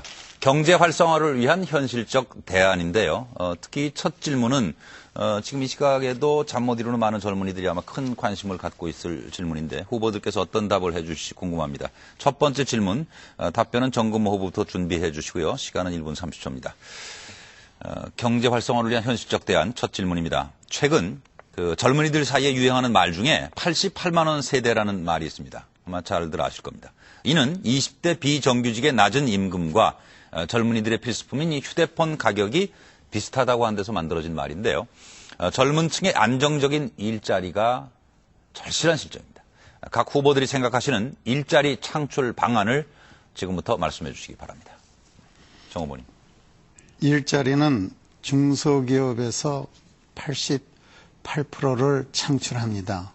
따라서 우리가 중소기업을 활성화하는 정책을 하고 특히 서비스 분야의 중소기업을 우리가 창출하도록 정책을 쓰면은 그것은 일자리에 상당히 도움이 됩니다. 우리 또 하나의 문제는 이 젊은이들 교육에 있어서 우리가 해야 될 것은 이 90%의 일은 명장이 되는 그러한 길이고 10%가 학자가 되는 것입니다. 그래서 저는 이 실질적인 기능을 가리키는 그러한 대학 교육이 더욱 왕성해져서 일자리와 연결되는 그러한 교육이 일어나야 된다고 생각을 합니다. 특히 우리나라는 이제 앞으로 세계화를 해야 되기 때문에 우리 국내에서만 직장을 구하는 것이 아니라 세계로 뻗어나가는 다국적 기업과 함께 또한 외국에서 필요로 하는 그러한 전문 일자리를 위해서 우리 젊은이들이 나아갈 수 있는 그 길을 열어주면은 이 앞으로 장기적으로 좋은 그러한 결과를 갖게 될 것입니다. 네. 일자리 창출 방안에 대한 질문 이제 금민 후보 답변해 주십시오. 청년 실업 문제 저는 구조적인 문제라고 생각합니다. 고용 없는 성장 10년 이상 계속됐습니다. 게다가 신규 채용의 경우 거의 없었다고 봅니다. 설비 투자 감소했습니다. 저는 이런 구조적인 문제가 해결돼야 청년 실업 해결의 실마리가 찾아질 수 있다고 봅니다. 일단 노동사 혁신기금 15조 원을 연간 조성하겠습니다. 그래서 미숙련 노동 혹은 청년 실업자들 혹은 비정규직 여러분들을 교육생으로 채용합니다. 교육생에게 급여를 줍니다. 그리고 교육과정에서 고숙련 지식 기반 노동으로 전환시킵니다. 이처럼 양성된 인력을 통해서 혁신주도형 중소기업의 인력 풀을 형성할 수 있다고 저는 생각합니다. 노동사 혁신기금 15조 이것은 복지정책이기도 하고 한국의 잠재 성장력을 높이는 경제정책이기도 합니다. 청년 실업 문제 노동사 혁신기금으로 만드는 사회적인 직업훈련 시스템 속에서 해결할 수 있다고 봅니다. 아울러 양질의 사회적 일자리를 확대해야 됩니다. 그럴 경우에 청년 실업 문제 충분히 해결될 수 있습니다. 그러나 구조적인 문제를 도외시하고 청년층에게 여러 가지 면에서 할당제를 주겠다는 것은 단순히 청년 실업 문제를 피상적으로만 바라본 것이라고 생각합니다. 네. 이제 전관 후보께서 답변해 주시죠. 우리가 경제를 화폐지수 경제로 풀어서는 안 되고 일자리 지수 경제로 풀어야 됩니다. 쉽게 말하면 자본주의라는 말 대신에 인본 상업주의라는 말이 필요할지도 모릅니다. 다시 말씀드려서 기업의 존재 목적이 일자리 유지 및 창출로 봐야 되고 또 과거에는 농자 천하지 대본이라고 그랬지만은 지금은 기업이 천하지 대본이다. 왜? 일자리 일거리는 단순히 돈을 버는 자리가 아니라 세상과의 연결점입니다. 세상과 단절이 되면 정신이 병들고 사회가 불안해지죠. 그러니까 일자리 일거리를 돈 버는 자리를 보지 말고 세상과 연결점으로 본다면 일자리 일거리는 이 세상의 근본이 됩니다. 그렇다면은 일자리 일거리를 많이 유지하는 기업의 경영자나 소유자를 예를 들어서 알기 쉽게 청와대에서 30대 기업을 불러다가 밥을 먹는데 차라리 일자리 일거리를 많이 유지한 기업인을 청와대에 모셔서 아주 정중하게 대접하고 또 국민들이 이런 분들이 있어서 우리가 살만하구나 하는 그런 분위기를 만들면 너나 나나 매출 액수만 늘리려는 것보다는 일자리를 많이 늘려서 사회적으로 대접받는 것이 싫지 않을 것입니다. 다시 제가 일자리 창출 방안과 관련된 질문에 대해서 이제 허경영 후보 1분 30초간 답변해 주십시오. 우리는 2000년대에는 우리나라 설비 투자가 10%였습니다. 그런데 2006년은 기업의 설비 투자가 1%입니다. 2007년은 거의 1%도 못 미칩니다. 이건 뭐냐 하면은 직장은 점점 줄어들고 일자리는 줄어들고 GNP는 올라갑니다. 이것은 고용 없는 성장이라고 그러죠. 그래서 저는 대통령이 되면은 중소기업에 취직하면은 매월 100만 원씩을 쿠폰을 줄 것입니다. 그러니까 중소기업 사장이 월급을 얼마를 주든 간에 국가에서 100만 원씩을 5년간 지원하겠습니다. 그래서 5년간 지원하는데 100만 원의 쿠폰은 물건을 살 수 있습니다. 그렇게 되면 20대들이 대학을 나와서 중소기업에 일단 들어갑니다. 들어가서 5년을 그 중소기업에 있게 되면은 3억을 무담보, 무보증, 무이자로 융자를 해줘서 중소기업을 차리게 할 것입니다. 이렇게 하고 국민들이 우리 젊은이들이 대기업만 선호할 것이 아니라 중소기업에 많이 들어가게 하면서 중소기업의 취직이 용이하게 하고 또한 반도체는 2만 불까지는 가능하지만 국민소득이 5만 불까지 올라갈 수 없습니다. 그래서 생명윤리법을 변경시켜서라도 줄기세포라든지 생명산업을 확대해야 됩니다. 여기에 투자하고 호남 관광벨트를 만들어서 새만금, 목포, 광주, 여수, 광양, 부산, 마산에 이르는 관광벨트를 만들고 새만금의 세계적인 금융 다음 질문으로 넘어가겠습니다. 이 경제 분야와 관련해서 부동산 문제도 답변 시간을 1분 30초로 드리도록 하겠습니다. 금민 후보부터 답변을 준비해 주시고요. 질문 드리겠습니다. 최근 정부의 집값 안정화 노력에도 불구하고 여전히 국민들은 이 집값에 대해 불안해하고 있는데요. 한편에서는 지나친 규제 위주의 부동산 정책의 부작용을 우려하는 목소리도 있습니다. 각 후보께서는 주택 공급과 부동산 세제 등 부동산 정책에 대해 어떠한 견해를 가지고 계십니까? 이 질문에 대해서는 1분 30초씩 금민 후보부터 답변해 주십시오. 예. 보유세나 거래세 현행대로 유지하거나 조금 더 강화해야 된다고 생각합니다. 부동산 규제가 너무 심하지 않은가 이런 우려를 가지고 계신 국민들이 있는 줄 알고 있습니다. 그 이유는 대개의 서민들이 집을 살 때 빚을 얻어서 사기 때문입니다. 즉 부동산, 주택 사실은 국민 주거권입니다. 그럼에도 불구하고 현실에서는 이미 금융상품이 돼버렸습니다.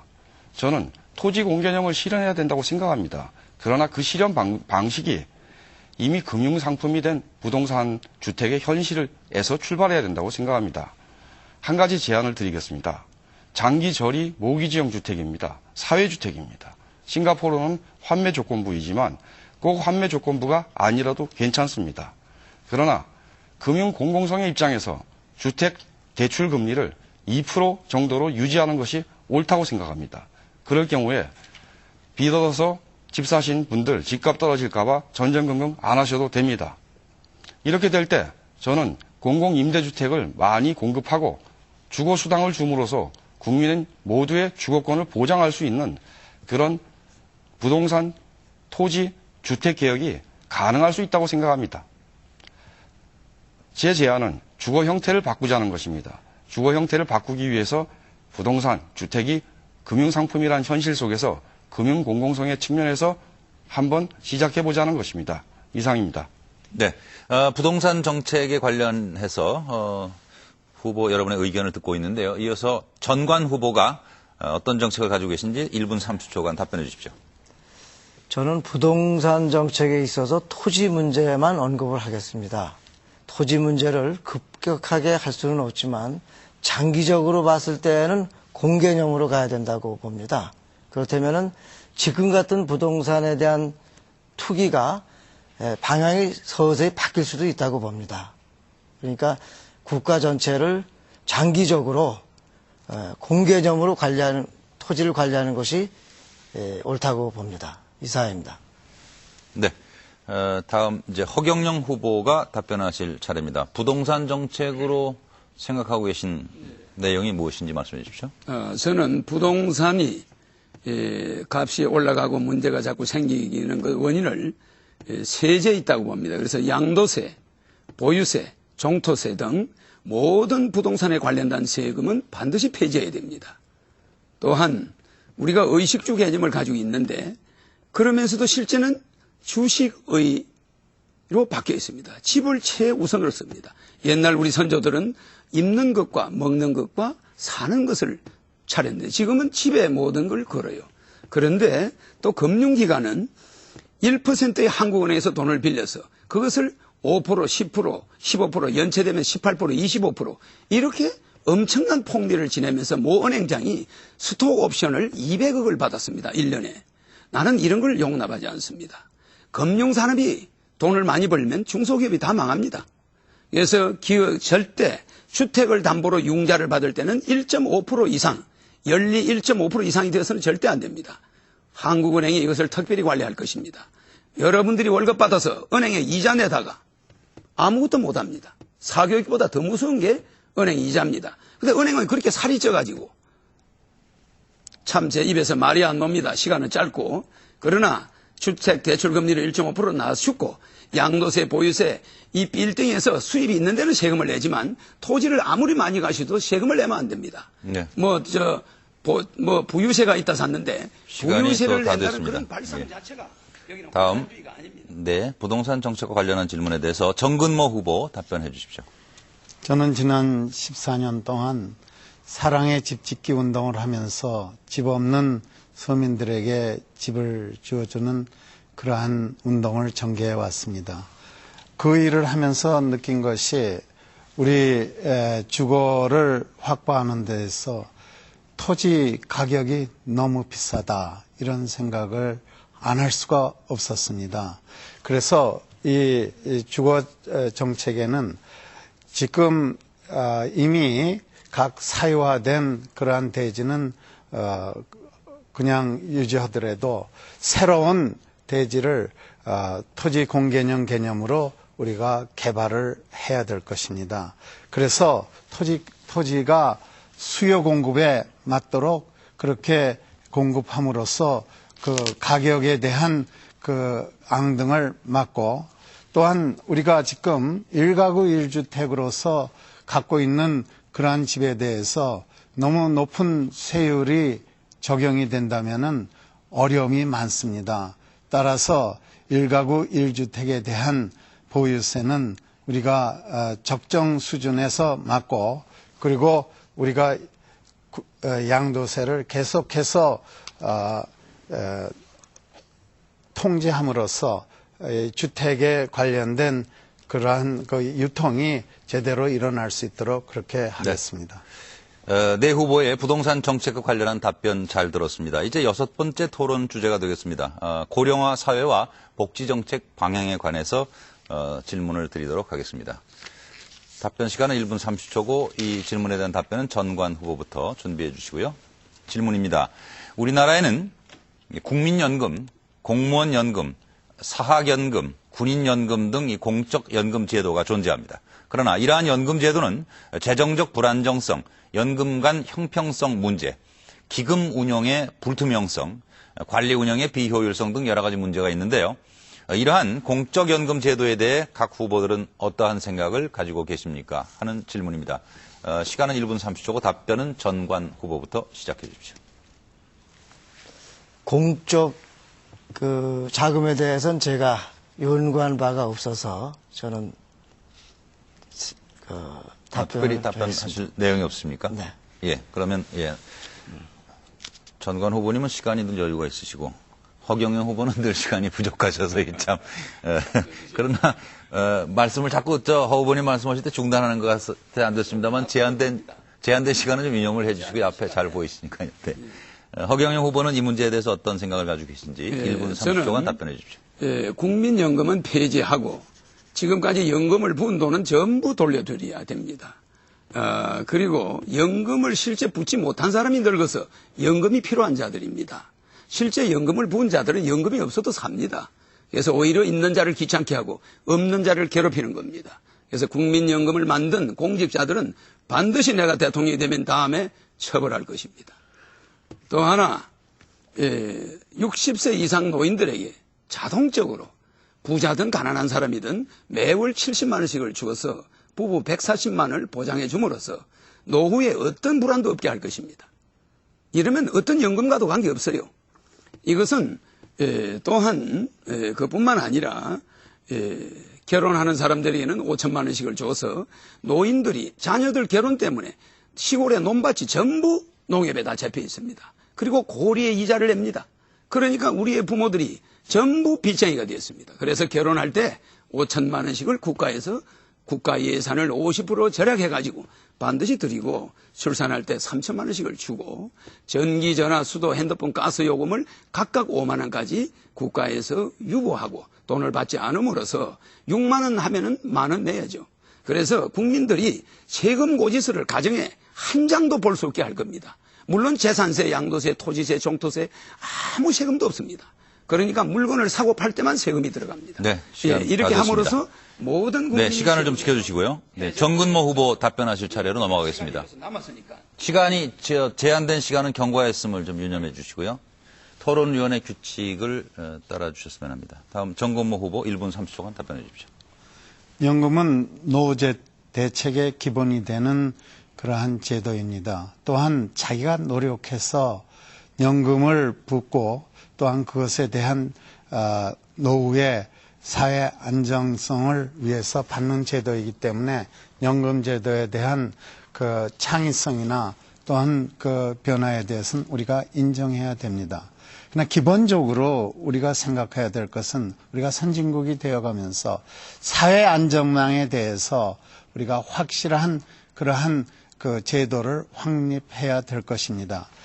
이 연금 제도와 관련돼서 우리 고령화 시대를 바라보면서 저는 그 노인 어르신네들께서 걱정 없이 살 수 있도록 하는 사회로 나아가는 제도를 우리가 동시에 강구돼야 된다고 생각을 합니다.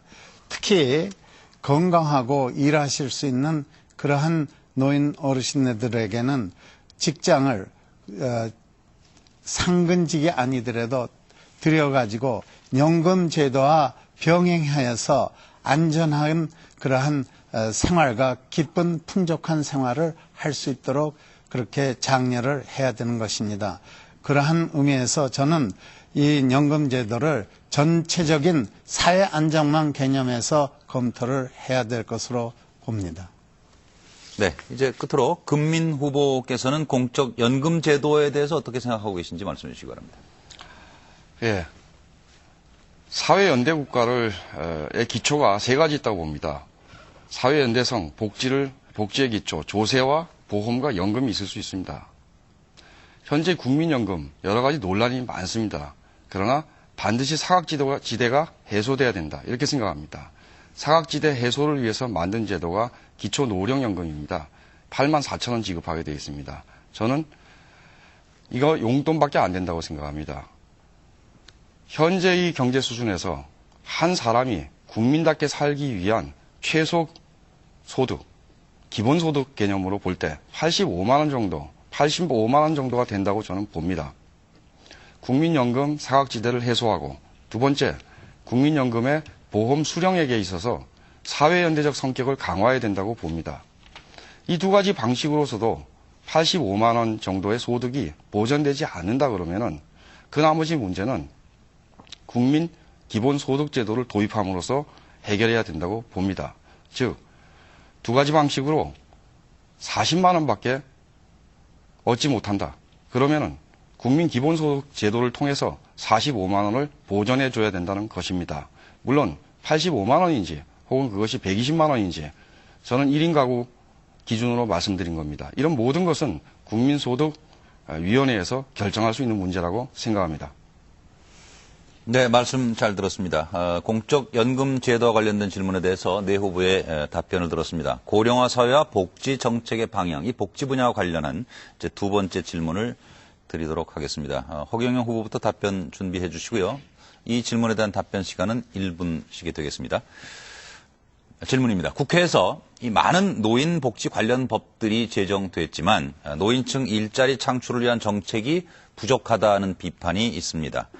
고령화 사회에서는 노동력의 양적, 질적 변화와 산업 구조의 개편 등으로 일자리 확보를 위한 대책 마련이 필요합니다.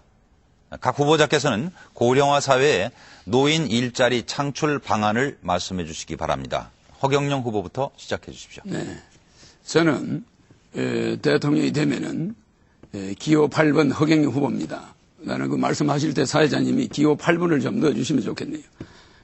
농지거래 자유화를 실시하고 농가거래 자유화를 실시해서 도시 사람들이 주말에 시골에 그 폐허가 된 집들을 사고 농가를 자유롭게 사서 주말에 되면 자식들을 데리고 시골에 가서 농사를 짓고 그곳에서 1월 이후에 출근할 때 올라오고 이렇게 하면은 농가가 자연스럽게 거기서 일자리가 또 만들어지면서 전원 생활이 되게 됩니다. 그래서 도시 사람들 전체가 주말 별장을 가지게 되면서 산삼 뉴딜 정책을 실시해서 1000만 개의 일자리를 만들게 됩니다.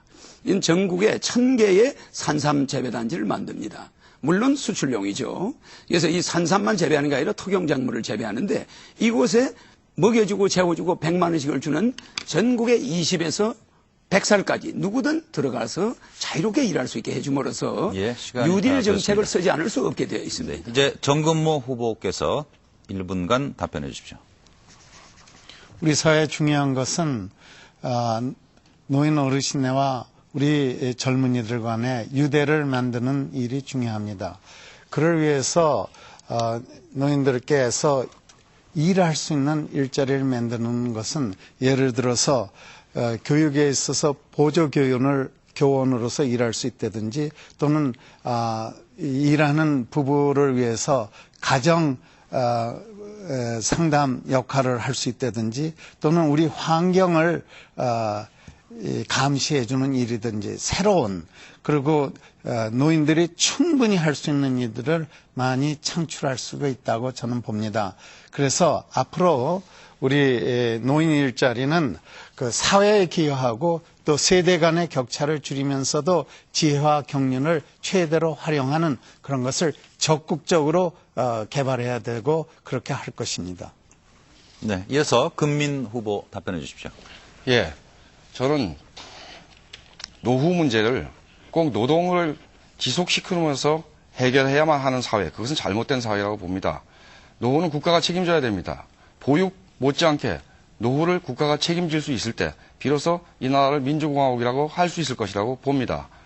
그렇다면은 비자발적인 근로에 의해서 노후 문제를 책임져야 된다. 이것은 잘못된 질문이라고 저는 생각합니다. 그러나 자발적으로 자기가 하고 싶은 일을 하고 싶을 때 정년을 연장해 준다든지 또는 학습급여를 준다든지 교육훈련을 통해서 새로운 일자리를 찾을 수 있도록 해드린다든지 이런 것은 충분히 검토해 볼 수 있는 제도라고 생각합니다.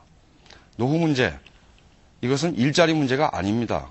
가족주의적인 전략에 의해서 아들, 딸들이 책임져야 되는 문제만도 아닙니다. 사회가 함께 책임져야 되는 문제입니다. 아까 말씀드린 것처럼 국민연금 수령액에 있어서 시간이 다 됐습니다. 예.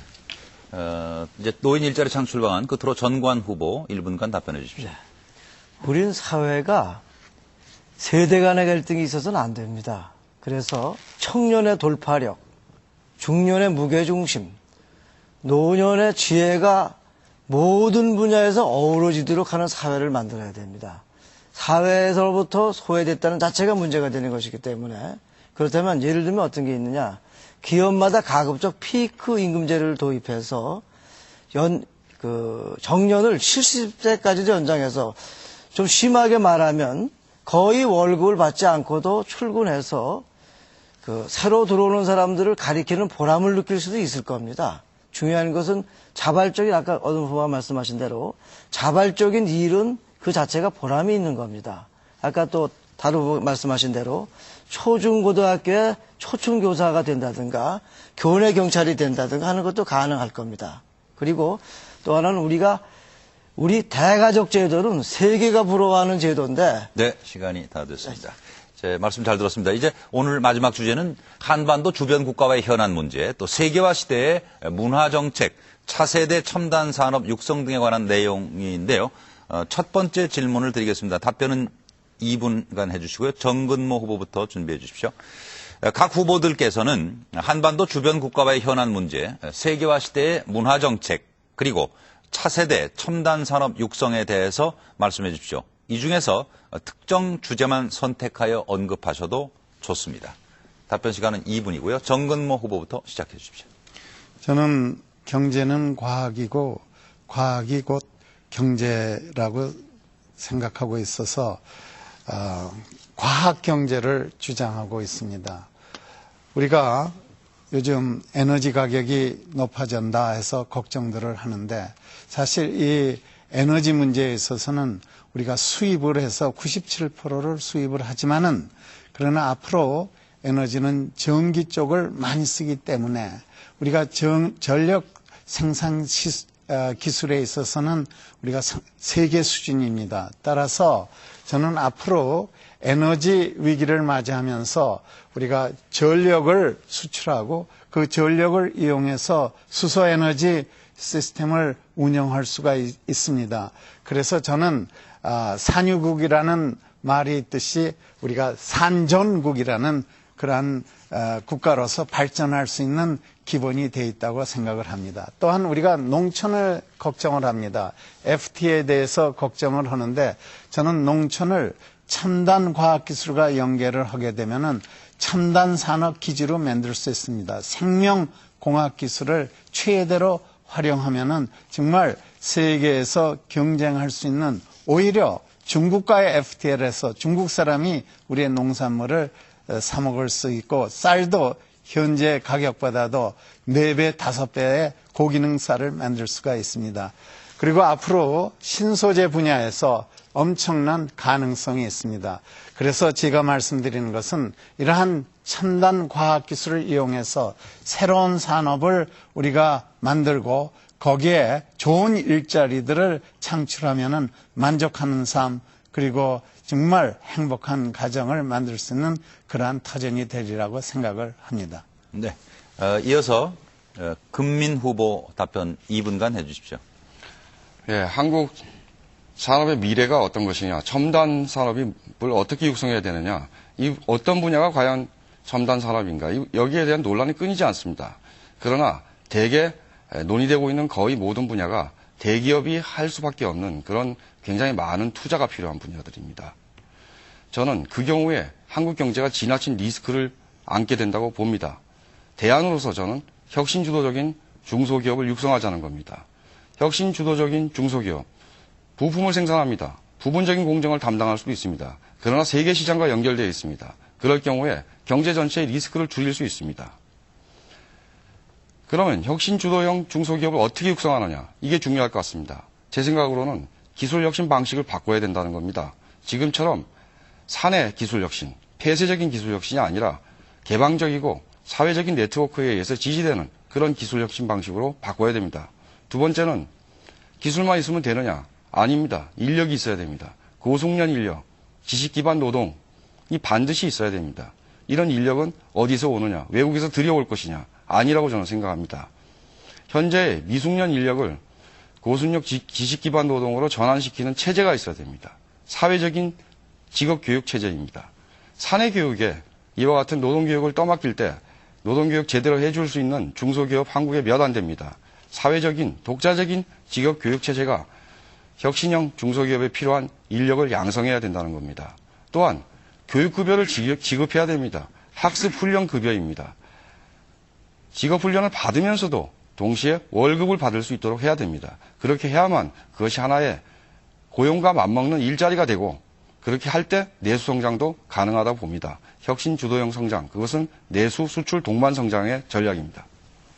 이상입니다. 이번 질문은 한반도 주변 국가와의 현안 문제, 또 세계화 시대의 문화 정책, 그리고 차세대 첨단 산업 육성에 대해서 말씀해 주십시오 하는 질문입니다. 이 중에서 특정 주제만 선택해서 언급하셔도 좋은데요. 답변 시간은 2분이고 전관 후보 답변하실 차례입니다.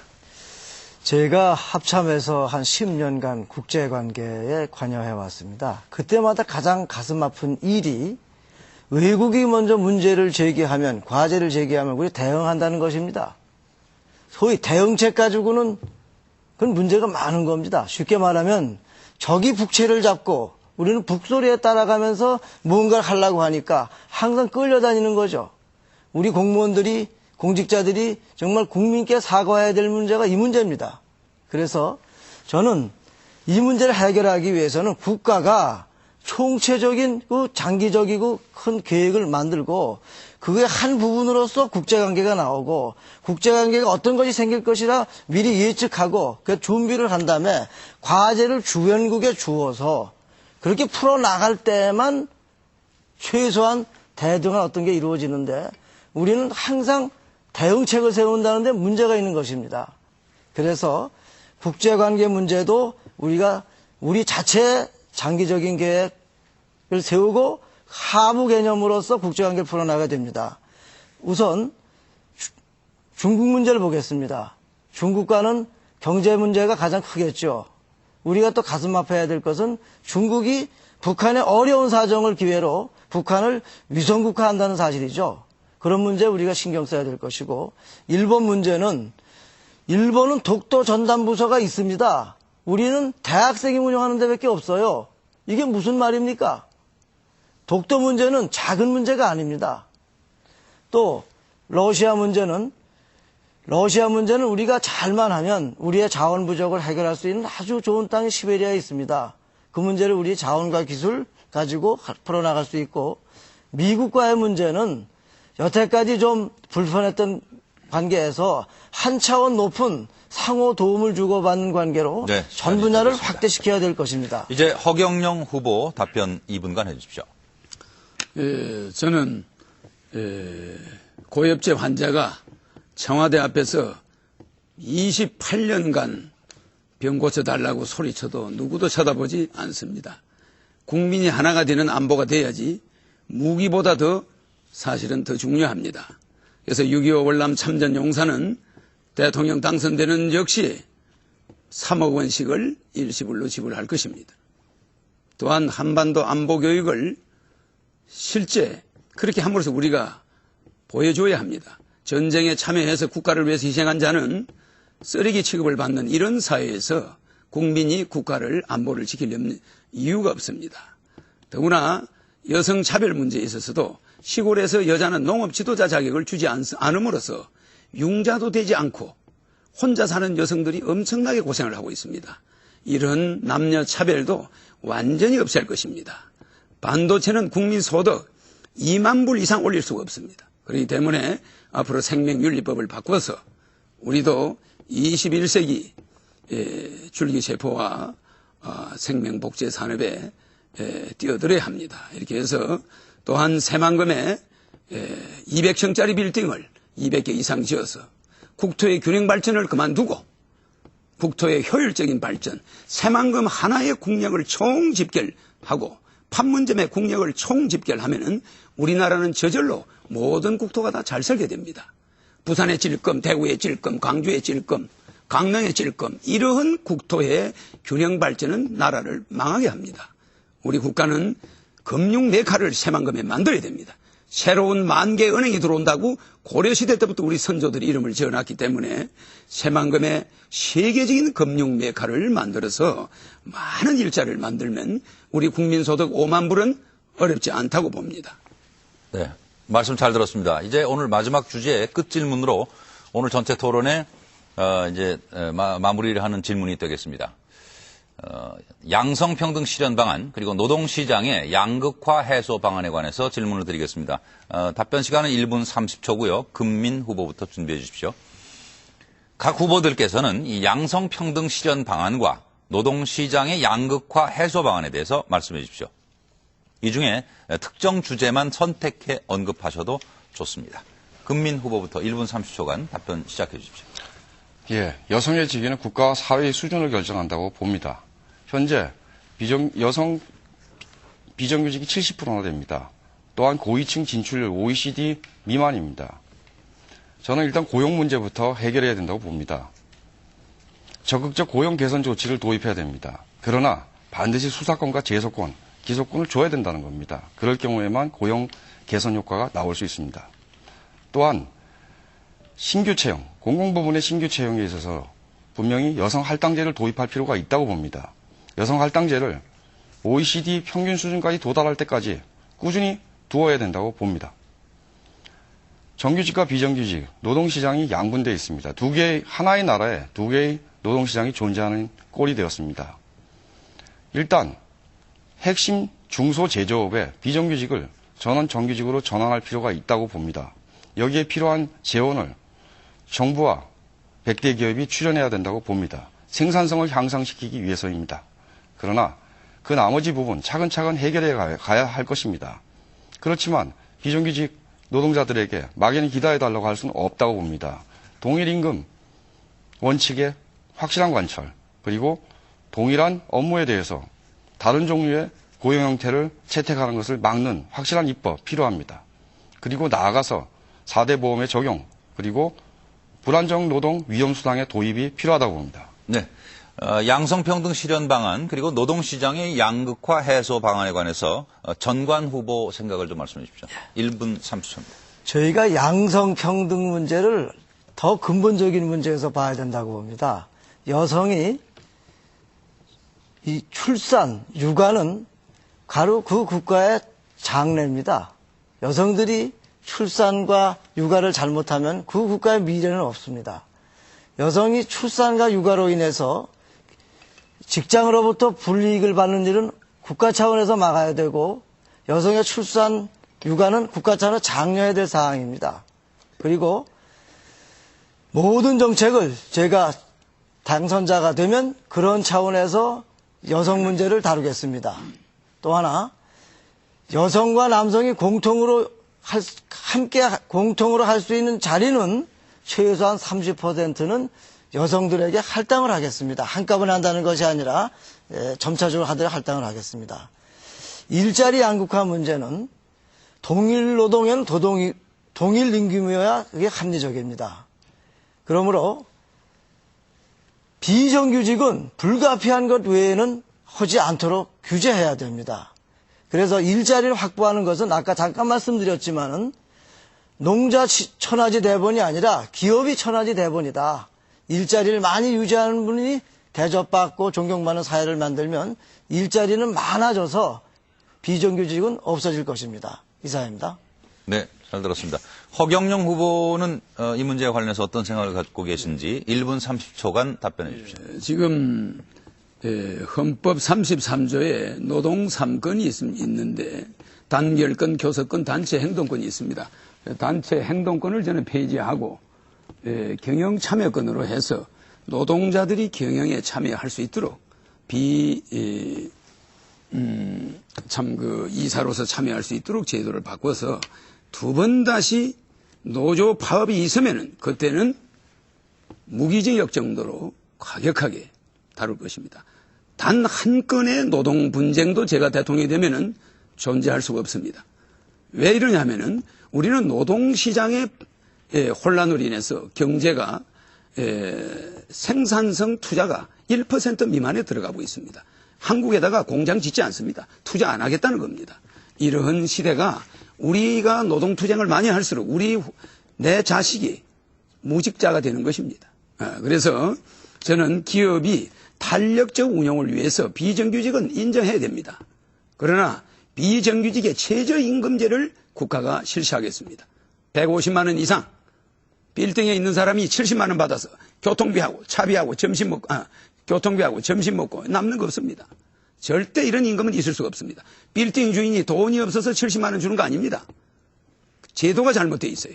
그래서 최하 150만 원. 어떤 여성이든 빌딩에 청소하는 여성이든 150만 원. 이렇게 비정규직을 인정은 하되 최저임금을 허용해야 한다는 것입니다. 정근모 후보께서 이제 답변하실 차례인데요. 그 양성평등 실현 방안 그리고 노동시장의 지금 양극화 해소 방안에 관해서는 종 후보께서 어떤 생각을 가지고 계신지 1분 30초간 답변해 주십시오. 저는 남녀 평등이라는 것보다는 남녀 존중의 개념이 더 옳다고 생각합니다. 그리고서 우리 여성들에게 정말로 직장을 갖고 행복하게 하려면은 우리 육아 문제에 대해서 정부가 상당히 도움을 줘야 된다고 생각합니다. 그래서 영아뿐만 아니라 우리 어린이들을 마음 놓고 집에서 기를 수 있도록 도움을 주는 그러한 제도를 아까 말씀드린 고령화 대책에 있어서의 노인 어르신네를 이렇게 모실 수 있는 그런 걸 해야 된다고 봅니다. 또 하나는 우리가 생각해야 될 것은 양극화 문제에 있어서의 기본적으로 능력을 신장시키는 방향으로 가야 됩니다. 즉 계속 교육을 통해서 모든 노동자들이 자기의 기능을 향상시킬 수 있는 기회를 우리가 정부가 만들어야 된다고 생각하고 또 집안에 있는 가정주부들도 이제는 그 IT 시대고 또한 첨단 과학 시대이기 때문에 집안에 앉아서도 노력을 하면은 한 달에 200만 원씩 올릴 수 있는 직장을 많이 만들 수 있습니다. 제가 생각해 보니까 새로운 컨텐츠 만들고 하게 되면은 한 달에 200만 원짜리를 1년에 우리가 100만 개 자리를 우리 주부들에게 만들 수 있습니다. 네, 감사합니다.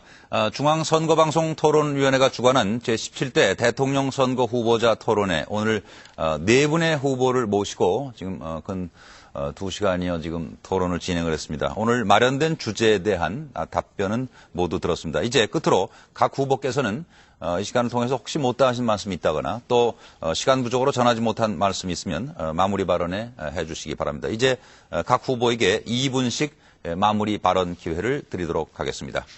마무리 발언 시작은 전관 후보부터 해 주시겠습니까? 온 국민은 새로운 국가 경영의 주체의 출현을 아주 간절하게 갈망하고 있습니다. 생명경외, 사랑을 뿌리로 한 정직, 검소, 조건 없는 헌신을 하는 기본이 된 모든 분야의 사람들이 함께 모여서 협의하고 실천할 때입니다. 이제 더 이상 어떤 한 대단한 사람이나 거창한 계획과 비전에 기대하지 말고 여러분의 함께 경영, 즉 공개, 공평, 자율, 참여, 책임의 공동주체 공공경영으로 국민 통합과 지속적인 국가 활력을 창출할 수 있는 새 시대를 열어갑시다. 이번 선거에 이 땅의 주인이신 국민 여러분이 구원투수 9번 전관과 함께 유권자 선거 혁명으로 월드컵 때 광장의 환희와 같은 가슴 벅차는 새 시대를 직접 함께 즐겁게 열어갑시다. 국민 여러분과 함께 할 수 있음에 깊고 깊은 감사 경의를 표합니다. 감사합니다. 네, 전관 후보의 마무리 말씀을 들었습니다. 이제 2분간 허경영 후보께서 마무리 발언 해주시기 바랍니다. 국민 여러분 그동안 시청해 주셔서 감사합니다. 저는 이번에 기호 8번 허경영 후보입니다. 이번에 대통령이 되면은 아마 오늘은 제가 여론조사 한 15% 내일이면 될 것입니다. 그리고 앞으로 한 5일 있으면 30% 돌파할 겁니다. 이렇게 해서 이명박 후보를 제치고 반드시 대통령이 당선될 것입니다. 저는 의료보험을 100% 적용하고 장기 이식 환자는 1년 이내에 국가에서 장기를 구입해서 100% 수술해 드릴 것입니다. 왜냐? 죽어가는 환자를 두고 장기가 없어서 국가에서는 시신기증자가 없으니 마냥 기다려라. 이런 서비스가 어디 있습니까? 국가가 있으나 마나입니다. 농약 생산을 폐지하고 미생물 농약을 개발해서 맑은 물을 마음 놓고 먹을 수 있게 할 것이며 전과를 완전히 대사면한 이후에 지금까지 전과자는 엄격히 말해서 대통령과 정치인들의 책임이지 그 사람들만의 책임이 아닙니다. 그래서 완전히 전과를 사면할 것이고 400만 신불자 역시 정치 지도자들의 잘못이었습니다. 그렇기 때문에 그들도 완전히 해결을 깨끗하게 마무리할 것입니다. 물론 무이자로 20년 융자 조건으로 월 몇만 원 내는 것으로 해결할 것입니다. 이렇게 해서 제가 대통령이 되면은 국민 한 사람이 15억을 평생 받아가야 됩니다. 3인 가족이 45억, 5인 가족이면 75억을 받아갑니다. 그럼 이 돈은 지금까지 누가 썼느냐?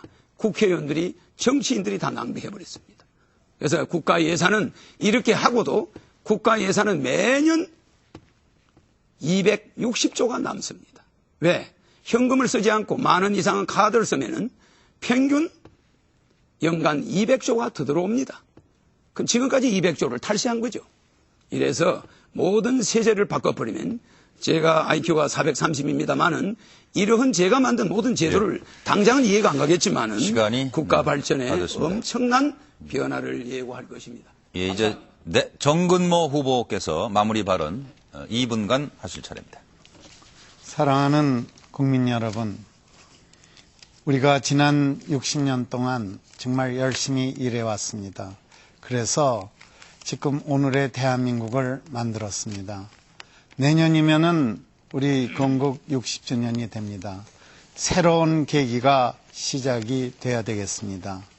그래서 저는 국민 여러분께서 이번 대통령 선거를 그냥 정치인들의 그러한 한 장이라 이렇게 생각하시지 말고 정말 대한민국의 미래를 생각하면서 어떠한 지도자가 이 대한민국의 요다음 단계에 도약을 할 수 있느냐, 그분들의 말씀하시는 것뿐만 아니라 과거의 업적도 면밀히 보시면서 다 같이 정말 힘찬 도약을 해야 될 것입니다.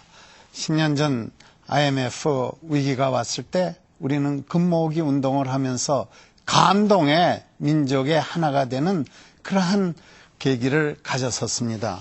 이제 앞으로 우리가 교육을 정말로 알차게 하고 그리고 우리가 과학기술을 최대로 활용하면서 그리고 새로 벌려지는 세계화의 지구촌에서의 우리의 중심국가로 만들겠다는 그 결심 속에서 새로운 아이디어를 가지고서 나아간다면은 저는 우리가 갖고 있는 잠재력을 충분히 발휘할 수 있다고 생각합니다.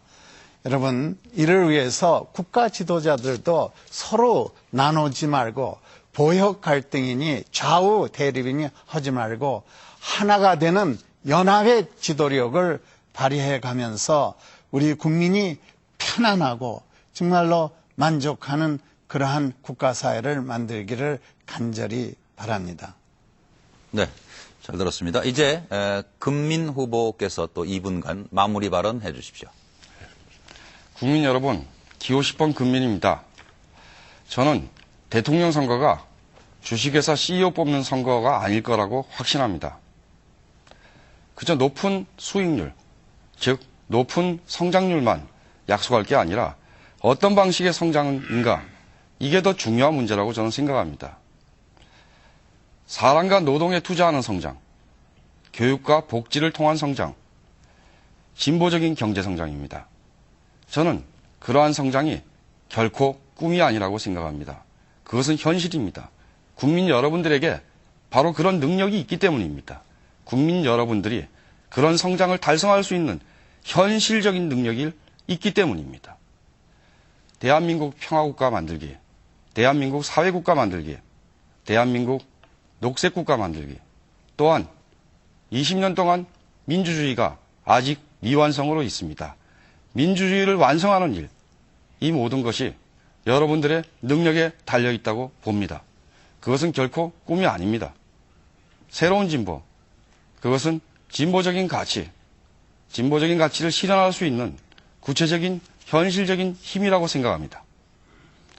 저는 이번 대통령 선거가 정책 선거가 실종이 되고 가장 수익률을 높은 목표를 제시하는 1위 후보에 대한 도덕성 공방으로 계속되고 있는 것에 대해서 매우 유감스럽게 생각합니다. 대한민국은 위기입니다. 그러나 위기는 기회일 수도 있습니다. 어떤 대한민국을 국민이 원하시는가? 여러분들이 선택하셔야 됩니다. 그리고 저는 여러분들이 미래에 선택하실 것이라고 반드시 믿습니다. 국민 모두의 미래를 여는 새로운 진보, 기호 10번 금민이 반드시 실천하겠습니다. 감사합니다. 네, 이렇게 해서 네 후보의 마무리 발언까지 모두 들었습니다. 오늘 이 토론위원회 진행 규칙을 존중해 주신 네 후보들께 감사를 드립니다. 오늘 토론회가 닷새 앞으로 다가온 대통령 선거에서 후보자 선택에 많은 도움이 되셨기를 기대합니다. 오랜 시간 토론에 임해 주신 네 분 후보들 수고 많으셨습니다. 감사합니다. 그리고 무엇보다도 늦은 시간까지 토론회를 지켜봐 주신 국민 여러분께도 진심으로 감사의 말씀을 드립니다. 이상으로 중앙선거방송토론위원회가 주관한 제17대 대통령 선거 후보자 토론회를 모두 마치도록 하겠습니다. 여러분 감사합니다. 안녕히 계십시오.